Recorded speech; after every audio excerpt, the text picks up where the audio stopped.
time, and I gotta say, ain't that always true? It's the first time.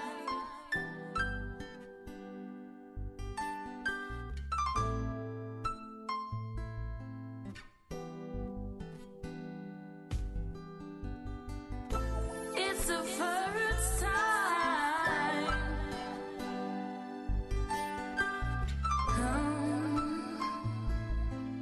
Hey, yeah, yeah. And say I do and I'd be true. No fear of any flame. Really hope you feel the same. Trust in me.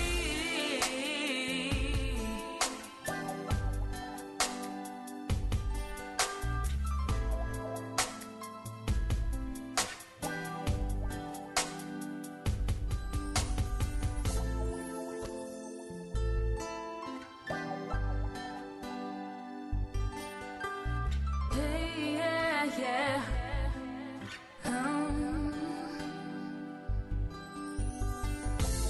Said I want you, said I want you, really want you.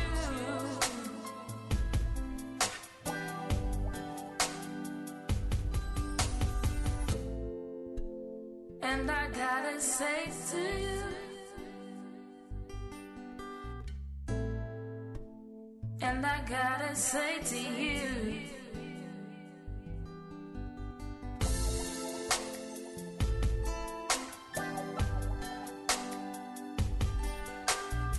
said I want you, said I want you, really want you.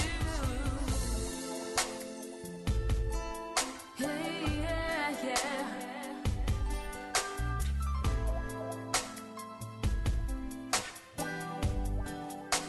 Take a chance, take it slow.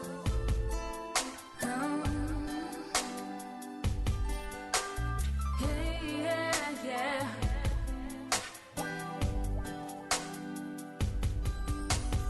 Yeah, yeah.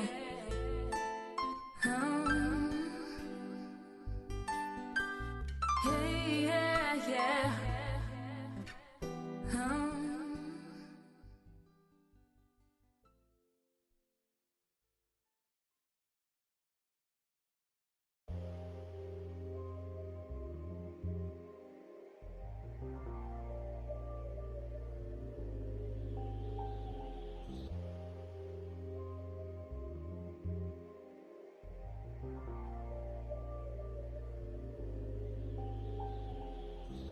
People divided in a world apart.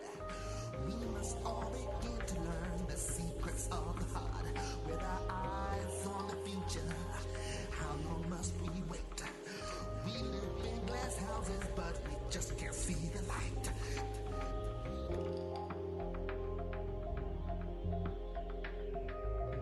We are the future.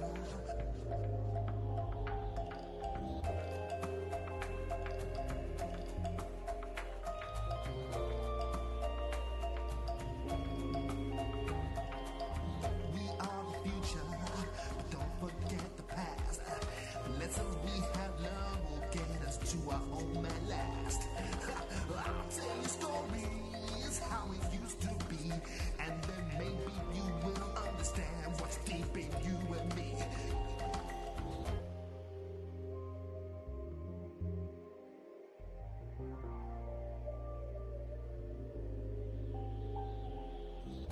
People divided in a world apart. We must all begin to learn the secrets of the heart. With our eyes on the future, how long must we wait? We live in glass houses, but we just can't see the light.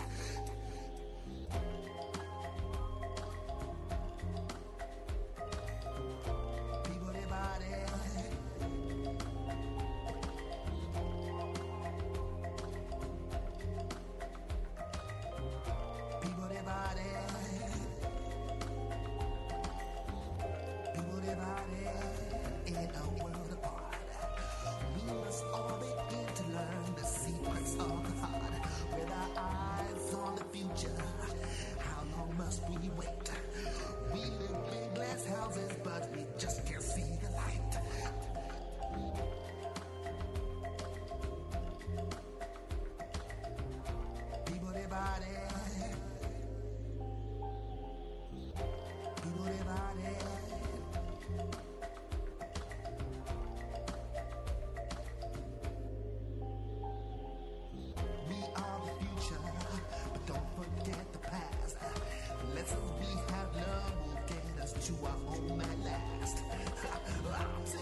just cannot mend.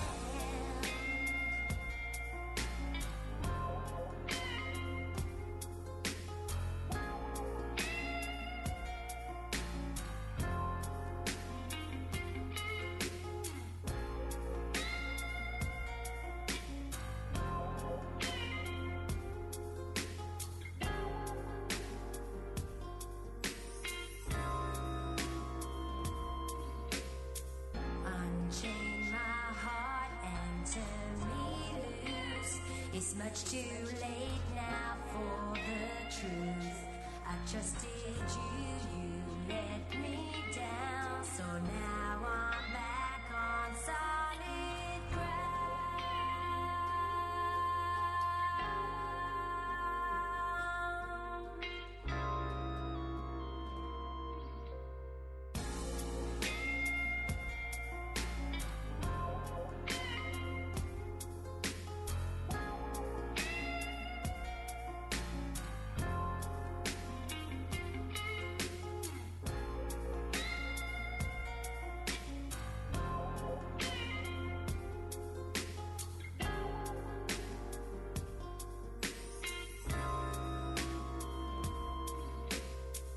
So let me go.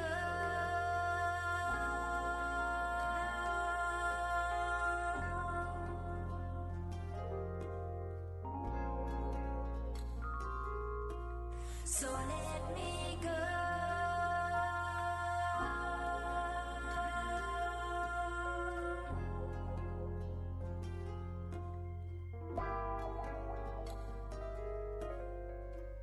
The thrill is gonna be alive. There ain't no magic in your eyes. I can't go on, it has to end. My fractured heart just cannot mend.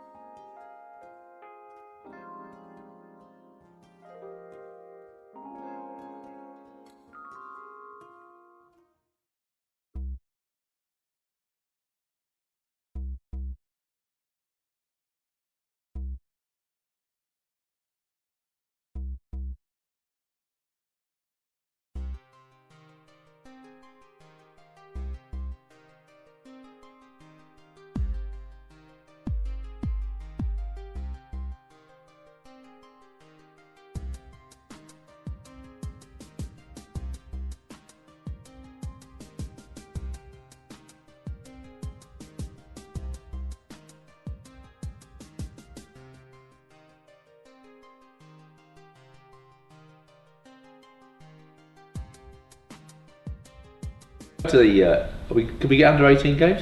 Yes, we can. Okay, let's have some Grandmasters. Yes, and a very good afternoon to the World Youth Chess Championships 2013 held here in Adelaide. I've got with me on the side of me, on the right of me here, but probably the left to the viewers, is International Master Andrew Martin from England, who I believe is working on a project for March next year. Well, I'm going to Hamburg to record another DVD in the Chess Space Studios. Which is... So, yeah, that's quite a significant project.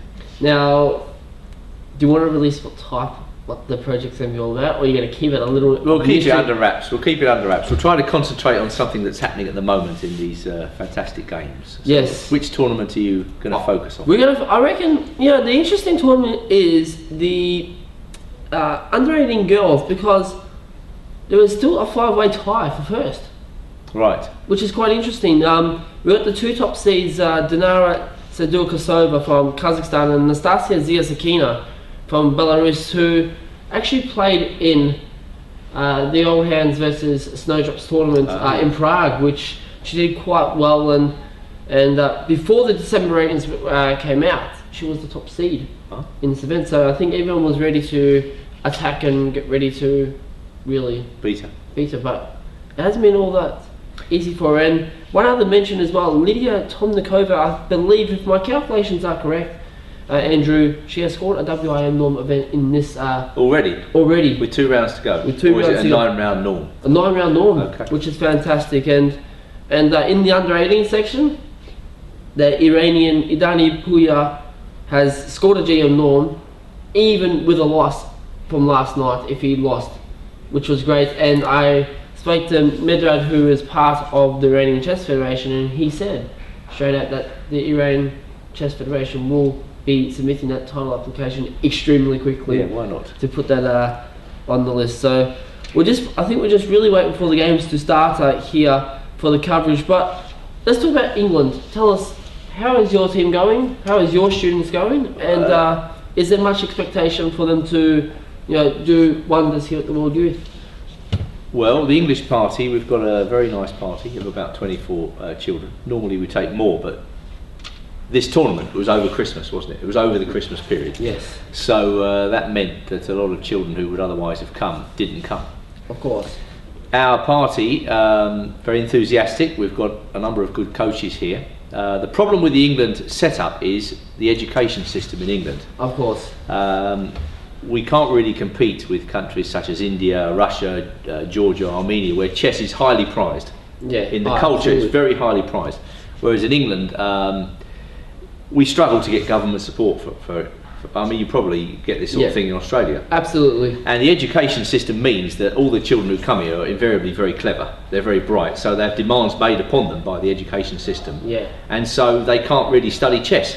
I mean, you really, to play in these tournaments and hope to win, you've got to go into the tank, a month or 6 weeks before and really study chess. Yeah. To more or less the exclusion of everything else. Because as you've said, as you've seen, we've got so many strong players in this tournament. Grandmasters playing in the under 18 sections, women's grandmasters, international masters. These are fabulous players. Yeah. So, you can't beat these guys unless you prepare properly. Of course. And we don't lack talent in England, there's no doubt about it. We've got some incredibly talented kids, but they don't have the time to study that they might otherwise have done. And that's the problem. Yeah. That's what we're fighting against. Definitely. That's probably that's a very good point actually. I think it's mainly for all Western countries. I know the US is pretty much the same. So well, the US have got some fabulous players here at the moment. I think one of them's got 100%, hasn't he? Yes, Wanda Leung, who Engtul actually has played against, and if I'm not mistaken, has lost as well. So she only had high words and praises for him, and there's actually only 2 people really on a perfect score still,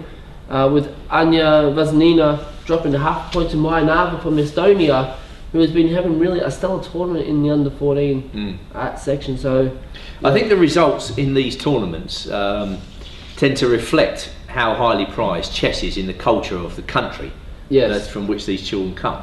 Well, we speak so that really is the issue, where you see the prize winners on the podium, where chess is the most important thing they do. Of course, and in Estonia, the most famous chess player, it's the only country on the banknote where we've got Paul Carez, a former chess player who was probably very unlucky not to become world champion.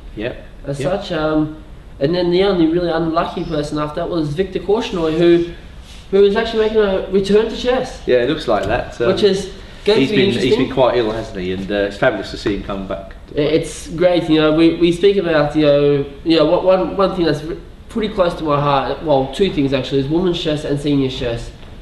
Seniors chess is probably something that needs to be developed much more in my part of the world. I'm not sure what it's like in England. Do you have many seniors playing chess at all? Yeah. There are an increasing number of seniors, and one of the reasons for that was that the English chess explosion. The period during which England became a world power. I mean, we finished twice in the Olympiad, 3 times in a row. During the 1980s. And that generation has obviously been the strongest generation ever of English players. You had Miles, you had John Nunn, you had Jonathan Spielman, you had all these types of players, Nigel Short for instance, and they're getting older. So, in many ways they can be considered seniors. Yes, absolutely. So we could have a very strong generation of seniors coming up in England. And the interesting thing, you mentioned Tony Miles, he's the only Englishman, I believe, or unless you want to count Catherine Akramer Grant from Scotland. No, thank you. No sugar, thank you. Sorry, we've got to get the coffee sorted out here. Yes, this is very important. Yes, indeed. Tony Walton and Catherine Akram McGrath from Scotland are Yeah. the only UK residents or British or residents and such from that part of the world who have won the Dover Cup. And Is that right? In Australia? Yeah, in Australia. Yeah, yeah. And Well, of course, I think Miles had an Australian wife at one point, didn't he? For a very short space of time. I'm not 100% sure on that, but Yeah, I'm pretty sure that's true. Didn't last too long, but never mind. Maybe that's an Perhaps Aussie it's thing. 12,000 mile difference in Yes. countries. We're gonna show you this game here, under 10s. I know, under 12s. Awanda Leung from the USA. He's been having a stellar tournament. This is the guy with 100%, right? 100%, one of two. So Right, let's see the game then. Go on. let's go. We've got E4, C5, Knight F3, D6, D4, C takes D4, Knight D4, Knight F6. I think this is almost standard in the Sicilian. Well, you've been looking at the games Yeah. for most of the week. Yeah. Would you say that these players, even in the under 10 tournament, are really well prepared? Oh, with someone like Awanda Leung, he, the top seed, FIDE master, 2250. I would not see him playing anything weird, as such as what a 1700 player would play. Everything's been really standard to a master level, I think. How many players has the guy with white? How many points has the guy with white got? Abdrashev? That's actually a very good question. While we get that up, I would say he'd be on about 7 or 7.5. And the other guy's got 9 out of 9. Yeah. So really, White has to win this game. Yeah. And that may influence his opening selection, of course. Yes. So let's see what we've got here. We've got a Sicilian defence. Knight C3. Knight off variation. Yep. A6, H3. Right. So let's stop here because H3 is quite an unusual choice. Could it be unorthodox? No, well, it's not unorthodox. Fischer played it a number of times. He actually made it famous. I think he beat Neidorf in a famous game from his 60 memorable games in this line. I think there were 2 games in there where Fischer duffed people up with this continuation. And I think he played it because it is unorthodox. It prepares the move G4. Yes. I believe there was a game against Neidorf where Neidorf played the immediate B5 and then White went Knight D5 and got a very strong position. And I think of the English Grandmasters, David Howe plays this continuation quite a lot. And it really sidesteps. Can we just drop back one move? Yeah, certainly. It sidesteps a lot of White's mainline tries in this position. For instance, Bishop G5 and Bishop E3 are both very popular, but they have an enormous amount of theory on them. Yes. And White can play F4, White can play Bishop E2. I would say that's the most popular move, aside from those really aggressive continuations. And then there's Bishop C4. After that, there comes a second tier of moves, Yes. such as H3, Yeah. which Black has to worry about. And I think the first point of that move is to prepare G4. Yeah. Well, it makes logical. If you're going to move H3, G4 is obviously coming on at some point. It's just a matter of when. And E6. Now it's all coming back to me because I wondered in this position for a long while, because a lot of English players play the Neidorf, why people didn't play G6 in this position. Like, can we go back? Yeah. Why doesn't Black play G6? Because the move H3 is kind of almost superfluous in a dragon position, and it still baffles me a little bit. Yes. Oh, here comes the coffee. We've just got our coffee. You've got to get your priorities right during the commentary. Of course, the coffee So is coffee is indispensable. So thank you very much. Now, more often than not, actually, Black plays E5 or E6 though. yeah. And I think there was the other game I'm thinking about in 60 Memorable Games, which, by the way, if you haven't read or you haven't heard of, you must get this book. It's an absolutely indispensable book. 60 Memorable Games by Bobby Fischer. I believe there's a game in there against Sami Reshevsky, where Reshevsky did play G6. But anyway, White plays E6 in this position. Black plays E6. And now, if White goes G4, we go straight back into a Skaven Indian position, don't we? Yeah. And that's exactly what he does. There you go. G4, D5. Okay, now hang on. So D5. This is changing the nature of the position yet again, because there are so many different things that Black can do. I mean, I imagine Black can play B5 in this position because, unlike the game Fischer versus Neidorf, White doesn't have Knight D5, and Bishop G2 can be answered by Bishop B7. Here's something for you, Andrew. Is it possible to play Knight C6? Just something again to throw off White? Yeah, it's perfectly possible to play Knight C6. It's also possible just to play Bishop E7 and to get the pieces out. So what I think I'm saying is that Black isn't just limited to playing D5 in this position, which I think you'll agree is slightly unusual. Yeah, it is very unorthodox because I'm not a Sicilian player, but I can say that it's just something a little bit odd here. Well, I suppose it conforms to the basic principles of chess in that when white plays on the side, when an opponent plays on the side of the board, you react in the centre. Yes. So it's a direct challenge to white setup. Yeah, and if it was to be like takes, knight takes, maybe knight takes, queen takes, and again we have to look maybe a little bit further, but I think what I find a little bit weak already in white's setup is the fact that with this h3 g4, it's really committing castle to queenside here now. Well, I don't know. You know, white can sometimes castle short in this position, strange as it may seem, but it all depends what he does now. I imagine if he's intending to castle short, I think he would probably advance the pawn. Yes, and sure enough, and that's what he does. So what have we got here? We're going back into a kind of French defence structure almost, aren't we? Well, as a French player, it looks very strange without a c5 pawn, French structure, and I think black would have to play knight fd7 here, with the idea of maybe. Well, there's no real other. I mean, if he goes back to g8, then it looks wrong. It takes too long to redeploy the knight. So I think you're right there. Knight fd7 has to be the move, doesn't it? It's the only logical move. But then again, having said that, we've seen already unorthodox moves, really, or some weird moves already, and anything is surprising. You can play knight e4. I know it doesn't look right, but anything is possible here.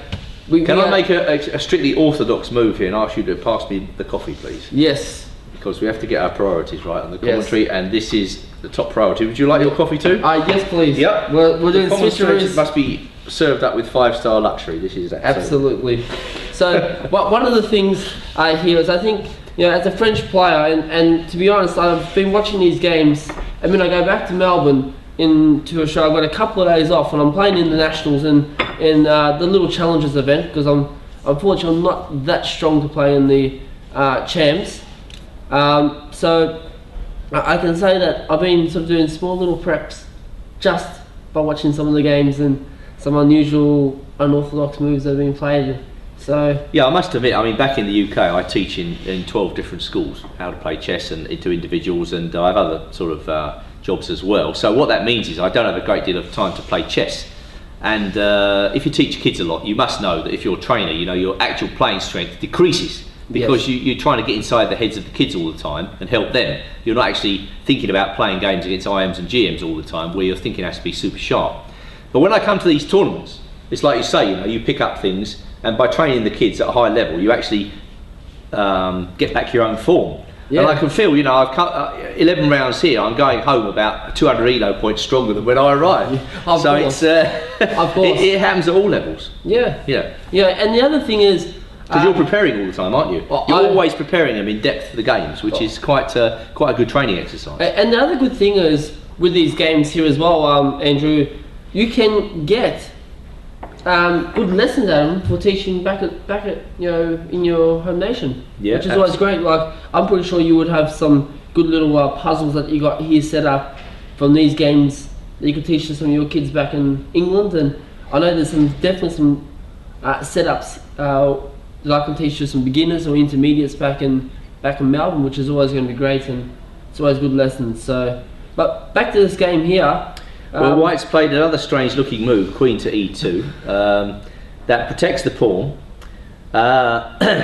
It more or less commits the bishop on f1 to go to g2 at some point, and I'm pretty sure White's getting ready to cast on the queen side. So this is an extremely sharp position already, and I think if I was black, I would be wanting to put my knight on c6 immediately to attack the white central setup. Because if White's left undisturbed in this position, he's going to play a sequence like bishop g2, f4, or maybe bishop f4, castle on the queen side, f4, f5, there'll be some sacrifice on d5. And the problem with black's position is if he castles short, he's going to run straight into a kingside pawn storm. Yeah. So black's got to time his attack on the centre immediately, and that's why I think the guy plays knight c6. Yeah. And to force a concession. Yeah. black is trying to force a concession before white gets this automatic plan of rolling the kingside pawns up the board together. Yeah. And so I think knight c6 is the right move. Oh, it has to be. As you said, f4 is... Can you flip the board? Can you do a control F on this? Is it possible? I wish I Within could. the technical specifications. I wish I could actually, and if the people behind the scenes in the technical room are able to do like some little side flip in some way, that would be great. But I can say f4 is still looking very strong even in this position now. Well, white's got to be careful because his knight is attacked. So I think there's only really one move here because white doesn't want to play knight f3. I think he's going to chop the knight on c6. He has to. And that's exactly what he does. But that pleases black because black gets to strengthen his centre. Yeah, and the fact that we mentioned, I think it's also to mention about pawn structures and so forth. The fact that you should always take towards the centre. This is probably one of the key things that... Well, black did have a choice. Yeah. No, but in general though, taking towards the centre is something that we sort of try and instill.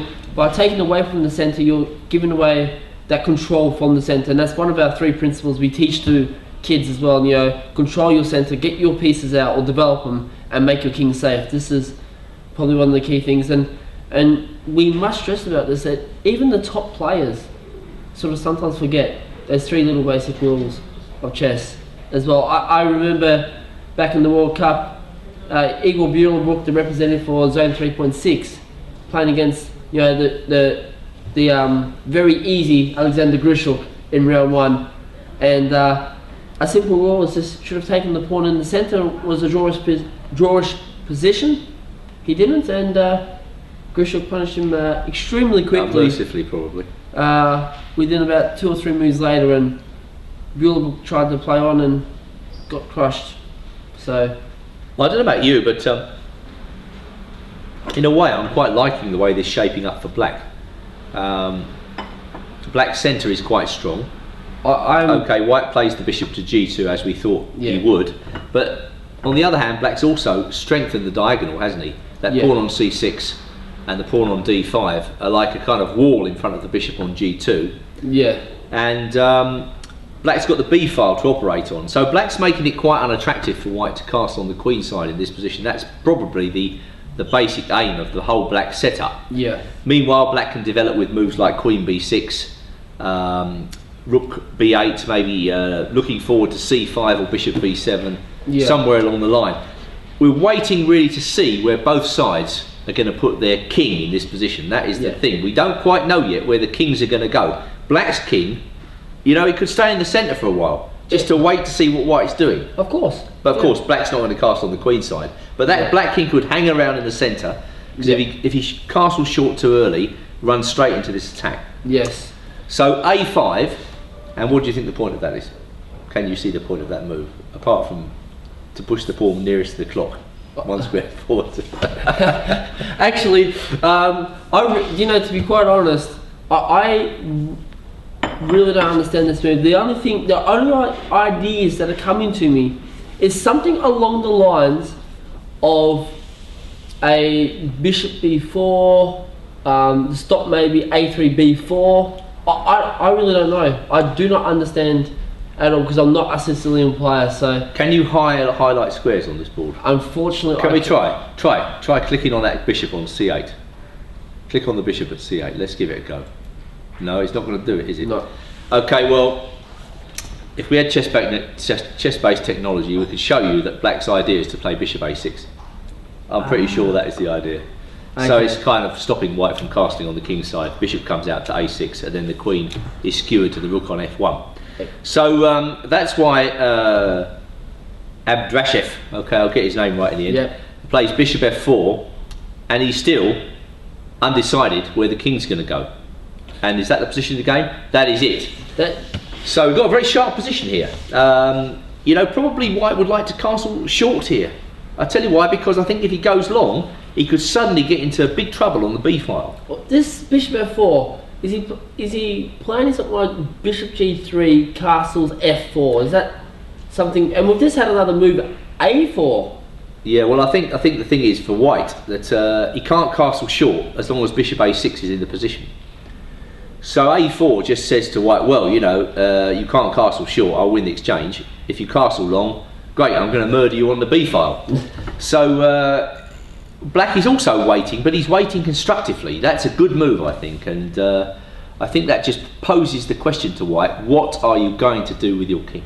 Yeah, and one thing that shocks or comes really to me is that, and this is really for beginners out there, pieces are developed for white, but the funny thing is the king is not safe.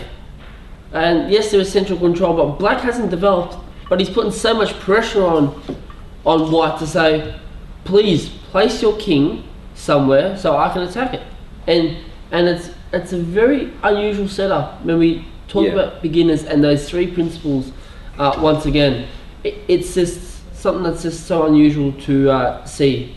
What we call this in England is quantitative versus qualitative development. You know, we're taught to get our pieces out in the open. Yes. But it matters where you put them. Of course. You know, if you put your pieces on silly squares, then you might as well not have developed them at all. Of course. So I think the question you're posing, and it's quite an important one here, is white, he's got his pieces out, but are they playing any sort of role in the game? But is the bishop on f4, what's that doing? It looks like an overgrown pawn. And if white can't castle on the queen's side, then you know, what's the point in playing the bishop out to f4? Yeah. So I think white has a slight problem here in that he wants to castle long, but of course, you know, castling long runs into easy moves like maybe a3, I don't know. We could play a3 straight away, and then white will probably have to play b3, then black plays an easy move like queen a5, and the bishop's coming out to b4. Already black's got pressure, and already in this position I'm not so sure that black isn't threatening a3 himself. Then b3, bishop b4, and white is losing time. So I think all in all, as far as I can see, white's probably got to play a3 himself. Yeah, it has to. I or think he's got to block the advance of that pawn, or he's going to run into serious trouble. Unless there's some sack on d5, which I just don't believe in this position at this point. It just looks weird. Really, really weird. If you're going to sack on d5, you really have to find some sort of really combination mate in 10 or something very quickly, because it just, to me, it's just really losing a piece for a pawn, and there's nothing really there. Unless there's some little tricks with the pawns happening, I can't really see much. I think in view of the problem white is having on the queen side there, and the threat of a3, I really don't see another move. I mean, white's probably wanting to castle short in this position, but he can't because of bishop a6. So maybe, but if he goes queen d2 or something like that, then black just goes a3, then the bishop comes out to b4, and again the queen's in the wrong place on the same diagonal as the king. So I think white's got to play a3. I think we'll see that move. So if he doesn't, well, immediately, because black's going to play a3 if he doesn't. Yeah, of course. So this curious move, you know, in the opening, this d5 move, it's starting to look good for black. Yeah, it just looks very. We've had a weird opening. I just did not understand that queen e2 move. I think queen d2 was needed just very quickly, and then you could do that castling and sort of decide. But at the same time, again, it's just going to be an interesting game. It will be interesting, and I think this next move is the key one. If white, I'm going to predict here, and my predictions are notoriously terrible, that if white doesn't play a3 here, he's going to get into a lot of trouble quickly due to black's pressure on the dark squares. So we've had the prediction of a3 here from Andrew in relation to this setup. If a3 isn't played, I see the very quick bishop b4. Well, a3 first maybe by black, just to loosen the position of the knight on c3, undermine that knight. Yeah, a3, b3 maybe, bishop b4. Maybe this is the idea to play them back from bishop f4 back to bishop d2, and then look. Yeah. I know it looks really weird, followed by, you know, an f4 attack. This may look crazy, and it does look crazy to think that you're having to move your pieces back. But could this be a psychological plan to undermine? Not in the under 10s. I don't think you're going to get many psychological plans down there. They're just making moves. So let's go on to the under 18s, where you might get a few psychological ploys. That's for sure. Let's go to the under 18 girls, where there's actually nothing happening for some oddly reason. So we're going to try and search around. What about the under 18 boys? Have we got any of that? We are trying to find that to happen. We might just take that off for our viewers and listeners tuning into this coverage via the worldyouth2013.com website as well. And you can follow us also on Twitter at WYCC2013 as well. I want to have a look at this under 14 game. Aryan Tari, he really hasn't had a good tournament. He's been the top seed. He's been getting attacked left, right and centre. As an international master from Norway, he's probably the next promising thing to come out of Norway, I would believe. So this is the board one game in the under 14 boys tournament. I don't even think it's really board one, because he really hasn't had that strong enough tournament. But then again, this Yan Lu, he is playing exceptionally. He also beat Jack Piccini from Australia, who has had, let's say, a blinder of chess games within the last month. Before going to London, playing the London Chess Classic, he played in a round robin, the Bob Brookings round robin. He pretty much played 5 games in 5 days, which is usually a club tournament. So he's expressed that through, won the tournament with 3.5 out of 5. Then goes to London, steals rating points from the English, which I know the English will not be very happy. Oh, we don't mind, we're easy going over there. 5 out of Give them away. Take a few points here and there. Why not? 5 out of 9. We can afford to dish a few points. Of course, especially to us Aussies. Yeah. Considering we. Oh, definitely the Australians, Yes. Yeah. 5 out of 9, gets the junior prize, didn't even know, then comes here and starts playing. Did you see Australia in trouble in the 4th test? Do you know? For the first time, we've finally got a foot in the door for the first time in the series. I have This been. wouldn't make sense to most of the viewers who don't Yes. have any interest in Test cricket, but between Australia and England, there's a distinct rivalry.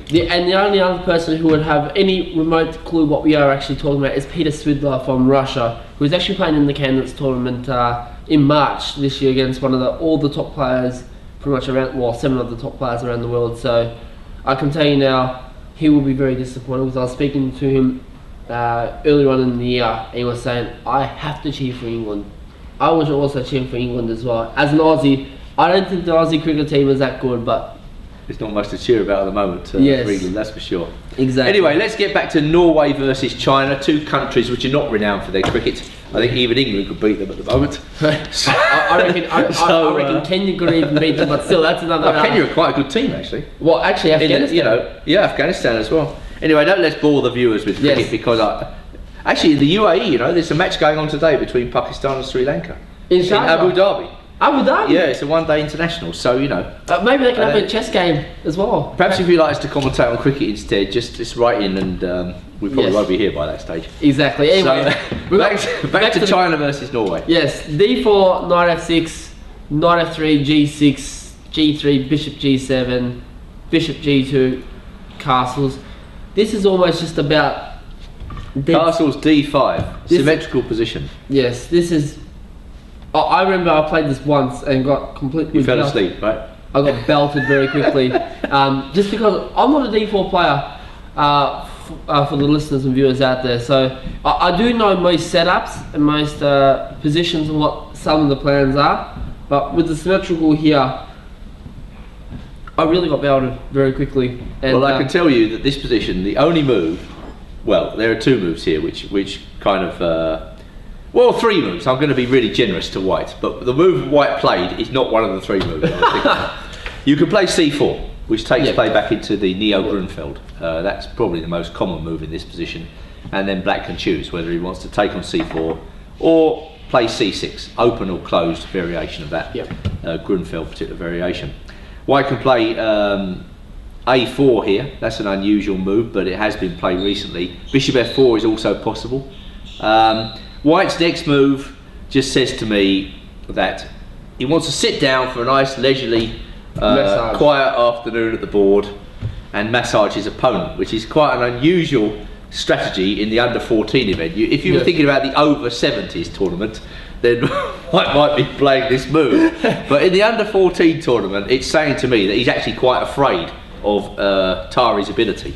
I haven't seen this guy play, but I'm guessing, is he super sharp tactically, the black player? or what? Because this move, C3, this is one of the most boring moves in the history of chess.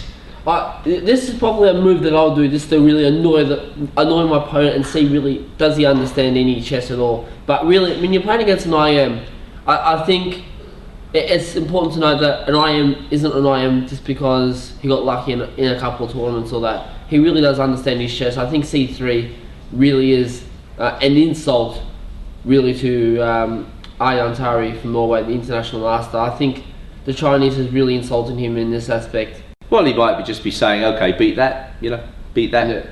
I just think it's Let's an see insult. what you've got. No, not an insult, it's just a very tedious move. Yeah. But anyway, it's very difficult for black to make any impact against that. I mean, if the guy plays like that, if he sits down and he's going to play rock solid chess, there's not a lot you can do with the black pieces. Yep. You've just got to get your pieces out and see what transpires. Yes. So black plays knight bd7, and that says to me he's planning c5. I mean, I imagine if black plays c5 in this position, white could even take that. Yes. I don't know, it's possible, isn't it? It's possible. We've actually already had a result, funny enough, in the under 14s. Clement Muna from France has beaten Andre Delana. Well, can we see that game? Because let's face it, it's got to be more interesting than this one. Yes. This one could send the entire audience watching online to sleep. And I think it's done by default. 1-0 default. 1d4. That's not much of a game, is it?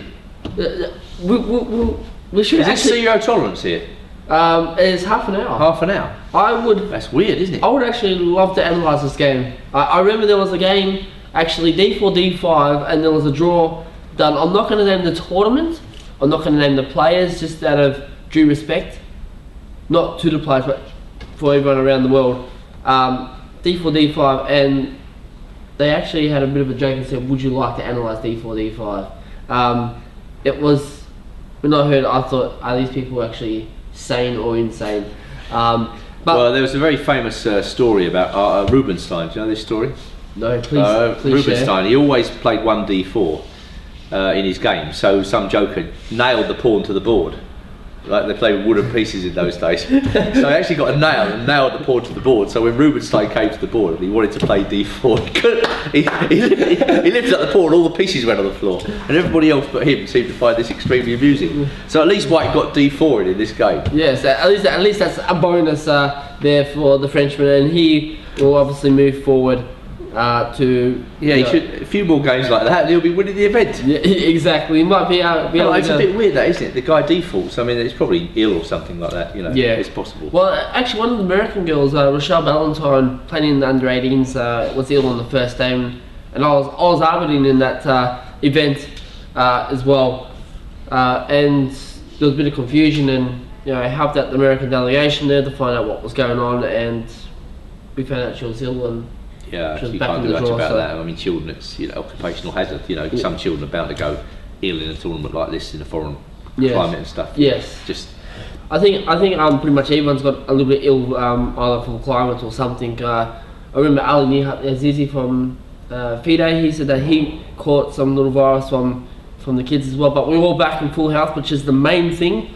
The event's almost coming to an end, which is always sad because. Events are always good. We catch up with friends and new people and meet new people, and I've actually finally put a face to a name like yourself, Andrew, because I've seen some of your DVDs really on the Chess Cube website and where I'm getting, and also Chess Base. It's very important. I've only ever heard high reviews of your DVDs, and I should probably be watching more of them so I can learn. Yeah, that's it. About 10 tricks of the you trade. watch a few more of those. So do you good. Of course. So pure insomnia, no way. Exactly. Well, funny enough, I've sort of been in UAE/Turkish time since last year from the Olympiad. So are you going back to Australia straight after this tournament or Yes. something like that? You are. Heading back. I've got 2 days rest, and then I'm back into the nationals and have a week off. And I've got the Women's Masters happening over in Melbourne, which is an exclusive women's event to try and promote women's chess, as I think it's a very important thing to do. In the chess community, women's chess is very important as much as open chess, and well, I'll tell you something. When I was growing up, my generation of players in England, there were hardly any girl players around.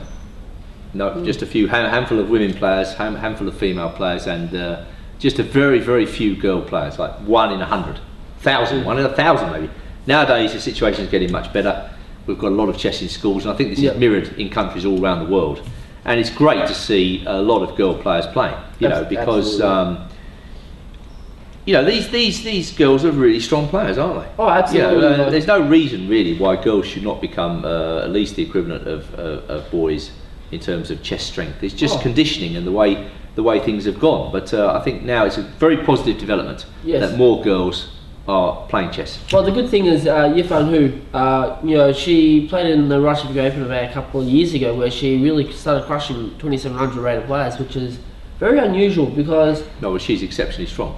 No, but it's even for 2600, you don't sort of get like a 6 out of 8 against 2700 rated players. And then for a female to do it as well, it sort of, I reckon, rejuvenated women's chess right around the world, and sort of gave that idea that yes, women can match the men overall in chess tournaments. So. Well, just a thinking point for the girls who are playing chess, for the women, that you should reflect on the Polgars. They have been the role models for female players, and you mustn't forget that they more or less ignored women's chess and they played in male tournaments almost exclusively, and that is how they became exceptionally strong. Now, I can imagine that's not for every woman or girl player, because it's quite pleasant to play in all female events. They're very social, aren't they?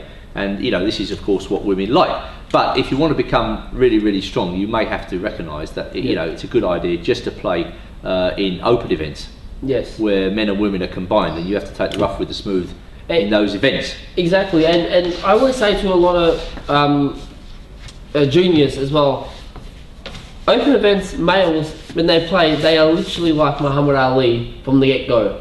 It's very common, and women, they love, or girls in particular, they love to be in that relaxation mode. It's like, should I get that purse, or should I get that dress, or those shoes? They take that slow approach, and you see games and you think, why aren't they playing this move? But it's starting to develop much more better. Women are starting to become much more fearful across the board now, which is great to see. And we can only hope for better things for women in the future for chess and that. They're getting stronger all the time. So now we come to what is this? This is board one. I would say it's board one in the under 16 events. Kirill Alexenko from I'm gonna guess it's either Ukraine or Russia. If it's not, it's Ukrainian derivative, I think. But I might be wrong. I'm usually wrong. Ukrainian and Russian. We haven't actually got the countries in front of us here, but I'm guessing it's Ukraine. And Katholikian, Murali Katholikian from Kartikeyan, India, maybe Sri Lanka. India or Sri Lanka, one of those two. Any other nation, I will be very stunned to see. So we've got this little position here. It is a Sicilian, and we'll move forward just a few more moves. E6, D4. Takes, knight takes, a6, knight c3, queen c7, bishop e2, knight f6, and castles, bishop b4. This is almost just about as common of a setup for a Sicilian in this type of variation. Yeah, and of course the first question, first of all we have to stress that these two players are very strong. The white player Alexenko is graded 2-4-4-5. And the black player Kartikeyan is graded 2-4-3-1. So these are already strong international masters in their own right, and you can expect some sort of highly theoretical struggle here. So what we've got here is a can Sicilian, where if we just drop back to a6, this is the move characterising the can. I'm always slightly confused between what is a can, what is a Paulson, and what is a Taimanov. Well, I think the Taimanov Sicilian is where black develops the knight to c6 early. The Paulson is a fusion of the Taimanov and the can, where black puts his knight on c6 early, then goes a6. And the can proper is, as we see here, a line where black plays a6 and leaves the knight on b8 at home for the time being. Now the difference between this line and the others is that black might not play knight c6 at all. And we're seeing this mechanism in our game, where we've got a kind of main line here where white has played bishop e2, and now with bishop b4, black is using the fact that knight c6 hasn't been played to his advantage, because he's immediately attacking that knight on c3. Yeah. Now the next question for White to answer is, well, is he really threatening to grab those pawns? Because I've seen positions where Black takes a hot pawn on the c-file and White gets his bishop out to a3 and just cuts the Black position in half. Yes. So Black's got to be a bit careful giving up that dark square bishop, because if White gets the bishop on a3, you know, it might be difficult for Black to castle. Yes, and we see in the next couple of moves, bishop g5. Right. Well, that's slightly unusual, isn't it? Bishop g5. Again, It's incredibly sharp, isn't it? yeah, as a Sicilian player, well, no, as a non-Sicilian player, I should say, it's just unusual. It's just really unusual, and as you said, yeah, that a3, that takes, get that hot little pawn on c3 and then bishop a3 idea. You know, is cutting off the king from cutting off the king as such, which is something. Sorry, we've got some furniture removing going on in the room, so we hope this doesn't disturb your enjoyment of the live broadcast. Yes. So, but as we can see, yeah, a very sharp line. Just unusual to see bishop g5. Well, I mean, the first question is, what happens after bishop takes c3? I'm sure this is all well known, but to me that seems Logic. like a critical test of this system. You know, bishop takes c3. Is White then going to take on f6? Black recaptures. White takes on c3. Is there anything particularly wrong now with queen takes c3? So this is where really you need Houdini to come to your rescue, or Deep Fritz 14, or any of the engines, because as far as I can see, bishop takes c3 looks like a reasonable move. Yet Black doesn't play it. Bishop e7. Could we be looking at again this line of knight c6 and d5? Well, I don't know. That little sequence of moves strikes me as being weird. Yeah. I mean, you know, what? First of all, the guy brings his bishop out to b4. White completely ignores the threat. Yeah. And then Black brings his bishop back. So hasn't White gained a move here? White's going to hold tempo. Well, it just looks strange, and yes, White has. So that was a very odd little interchange. Are we sure these moves are correct? Are we sure these players are 2400, or are they throwing out some little offbeat situations, because it just doesn't seem right? There's something fishy about that sequence of moves. Yes. Okay, let's just check that again. Can we just run back? Right. So bishop g5. Bishop g5. Okay. Why can't Black take on c3 in this position? Yeah. And if pawn takes c3, knight takes e4. Go for it. But I just sort of go, okay, bishop takes. Pawn takes. Yeah, I mean, to the layman, to the average onlooker, this is a mysterious sequence, because you just don't understand it. I don't understand it. Bishop takes c3. What's the next move? Am I missing something? Pawn takes c3. Knight takes e4, attacking the bishop and the pawn at c3, threatening. Knight takes c3 with a fork. What am I missing? Yeah, very good question. Very good question. I know, that's why I posed it. I just don't. I don't even understand it. Even as just a 1700 rated player, I don't understand it. You know, it just doesn't look natural. It's weird. Well, anyway, these guys clearly know what they're doing. So bishop e7 was played. White goes f4, and again that looks fishy. You know, there's some problem with the pin on the knight at d4. Like for instance, queen b6. Here's something interesting. Is it possible just to play knight takes? No, don't think so. Bishop on g5 is protected now. I was still thinking that is it possible to have double pawns and give up a piece somehow, but maybe my brain and my lovely little calculations are just not correct here. Okay, this sequence, I mean, okay, we have to pay respect to these players. Yeah. They're very strong players. They must have terrific teams of grandmasters backing them up. So there's some reason why these moves are not playable, and this is where we need an engine, because for the life of me, I just can't see that. I just don't understand this sequence of moves here. This little bit of the game is... Yes. I'm missing something completely fundamental. I mean, surely... even knight c6 is even playable. No, but I want to grab that pawn. Yeah, I want to win a pawn. But bishop takes c3, bishop takes f6, Pawn takes. Pawn takes. Queen. Well, B takes C3. Queen takes C3. Now, what's wrong with that? I just can't see it. Okay, black's king. You know. Okay, it's got a problem finding a totally secure sanctuary, but black's got a pawn there.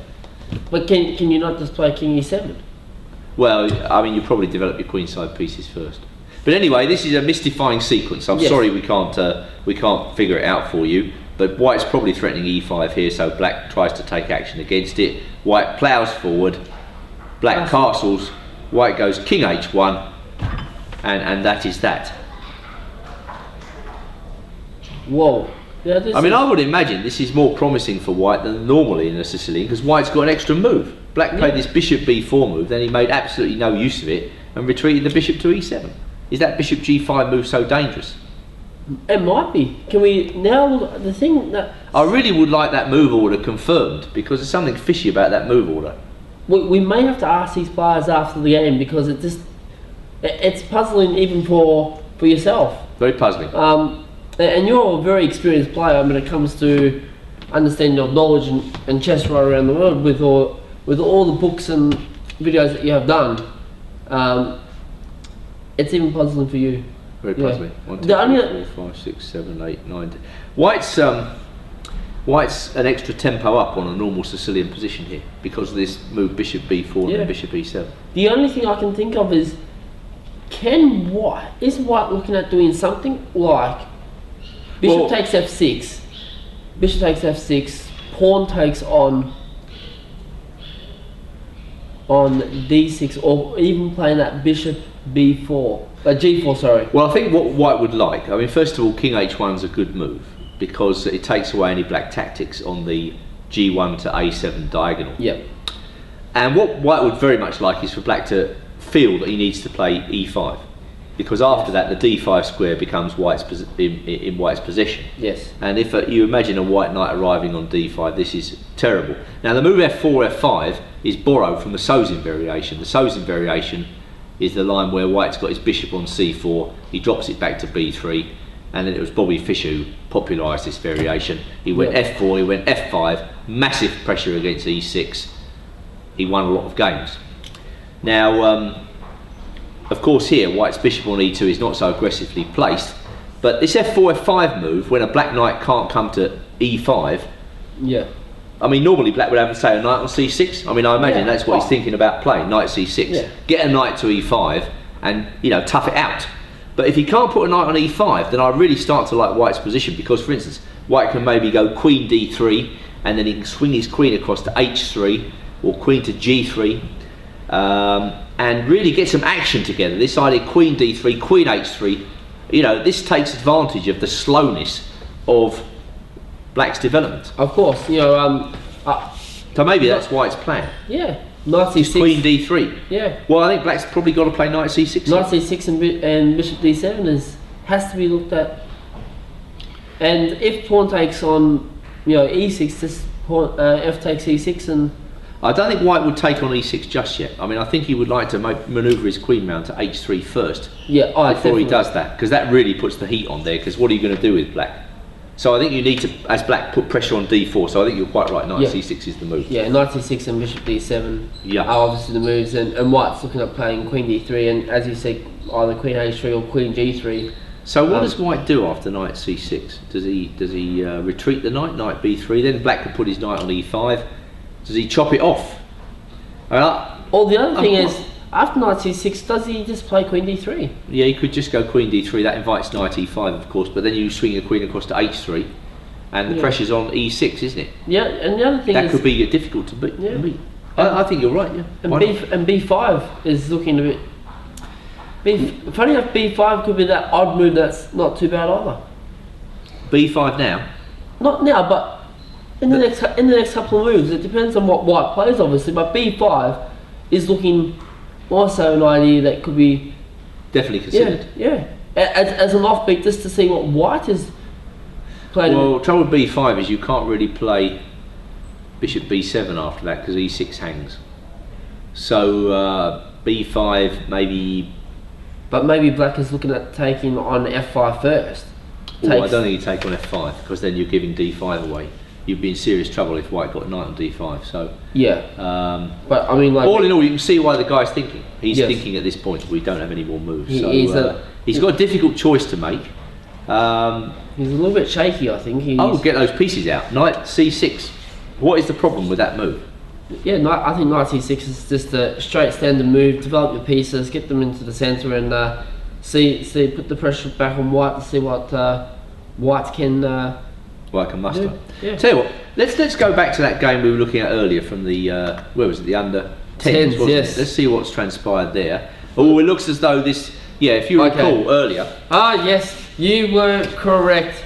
Well, this was the position we left it in, Yes. and we were saying that just to review what's happened, it's been an unorthodox variation of the Sicilian. White's put his bishops on. What's the most tactful way to put it? Odd squares. And Black. I thought White had to play a3 in this position, otherwise he's just going to get into serious bother on the dark squares. And I moved that White just ignored my advice. This is always a very foolish thing to do. And we always thought that White should have played Queen d2 much earlier on instead of that Queen e2, and I thought Queen d2 and now. Well, I mean, I think this is now serious trouble. This is because I think disaster for White. Well, not about disaster, but it's not very nice because you've got the knight on c3, the queen on d2, the king on e1, just lined up for that bishop on f8 to come out to b4 and give some serious trouble. But I think the reason White did this, and I'll tell you why I think he did it, is he couldn't see a way to get his king to safety. I think the main idea of this is to try and grovel somehow to castle. He's got to get to castle in this position. So he thought to himself, okay, well, I've got to allow this, and he castled. But this is a very radical way to play here because Black just goes bishop a3, and so he's found alternative employment for that bishop. I really don't like White's position at all. I want to go back just a couple of moves. That was where we left it, wasn't it? Something that's a little bit strange. Instead of Queen d2, and this may look weird, is it possible to play King d2 and not castle? It is if you'd like to lose in 20 moves. King d2 is recommended. Where are you going to put the king on d2? What's going to happen with the king? Poor king there. You could be looking at playing a3 after king d2. a3. Open him up. Okay, so you're going to play a3. Yeah. So and now for your next trick. I'm going to look at something like prayer. How about prayer? Probably b3 and maybe get crushed in about the next 5 moves by the bishop b4. That knight's pinned against the king. And is it king d3 now? Losing the queen. I think even. No, but I think that's a useful statement. What you're actually saying here is that White has some problems with the king. Yeah, King d2 is just something to look at. Obviously, it's been proven that it is dead duck. Oh, this is not nice. No. This is. Well, he couldn't see anything. He couldn't see any other way to get castled. I mean, I suppose there is some argument in saying here that if Black plays bishop a6, I suppose White can even chop that pawn off on a4. That's White's point, perhaps. But even so, a3 just looks right, doesn't it? a3 is just very, very strong here. Can we not just play? Is there Queen d2? Can we not just play Queen e?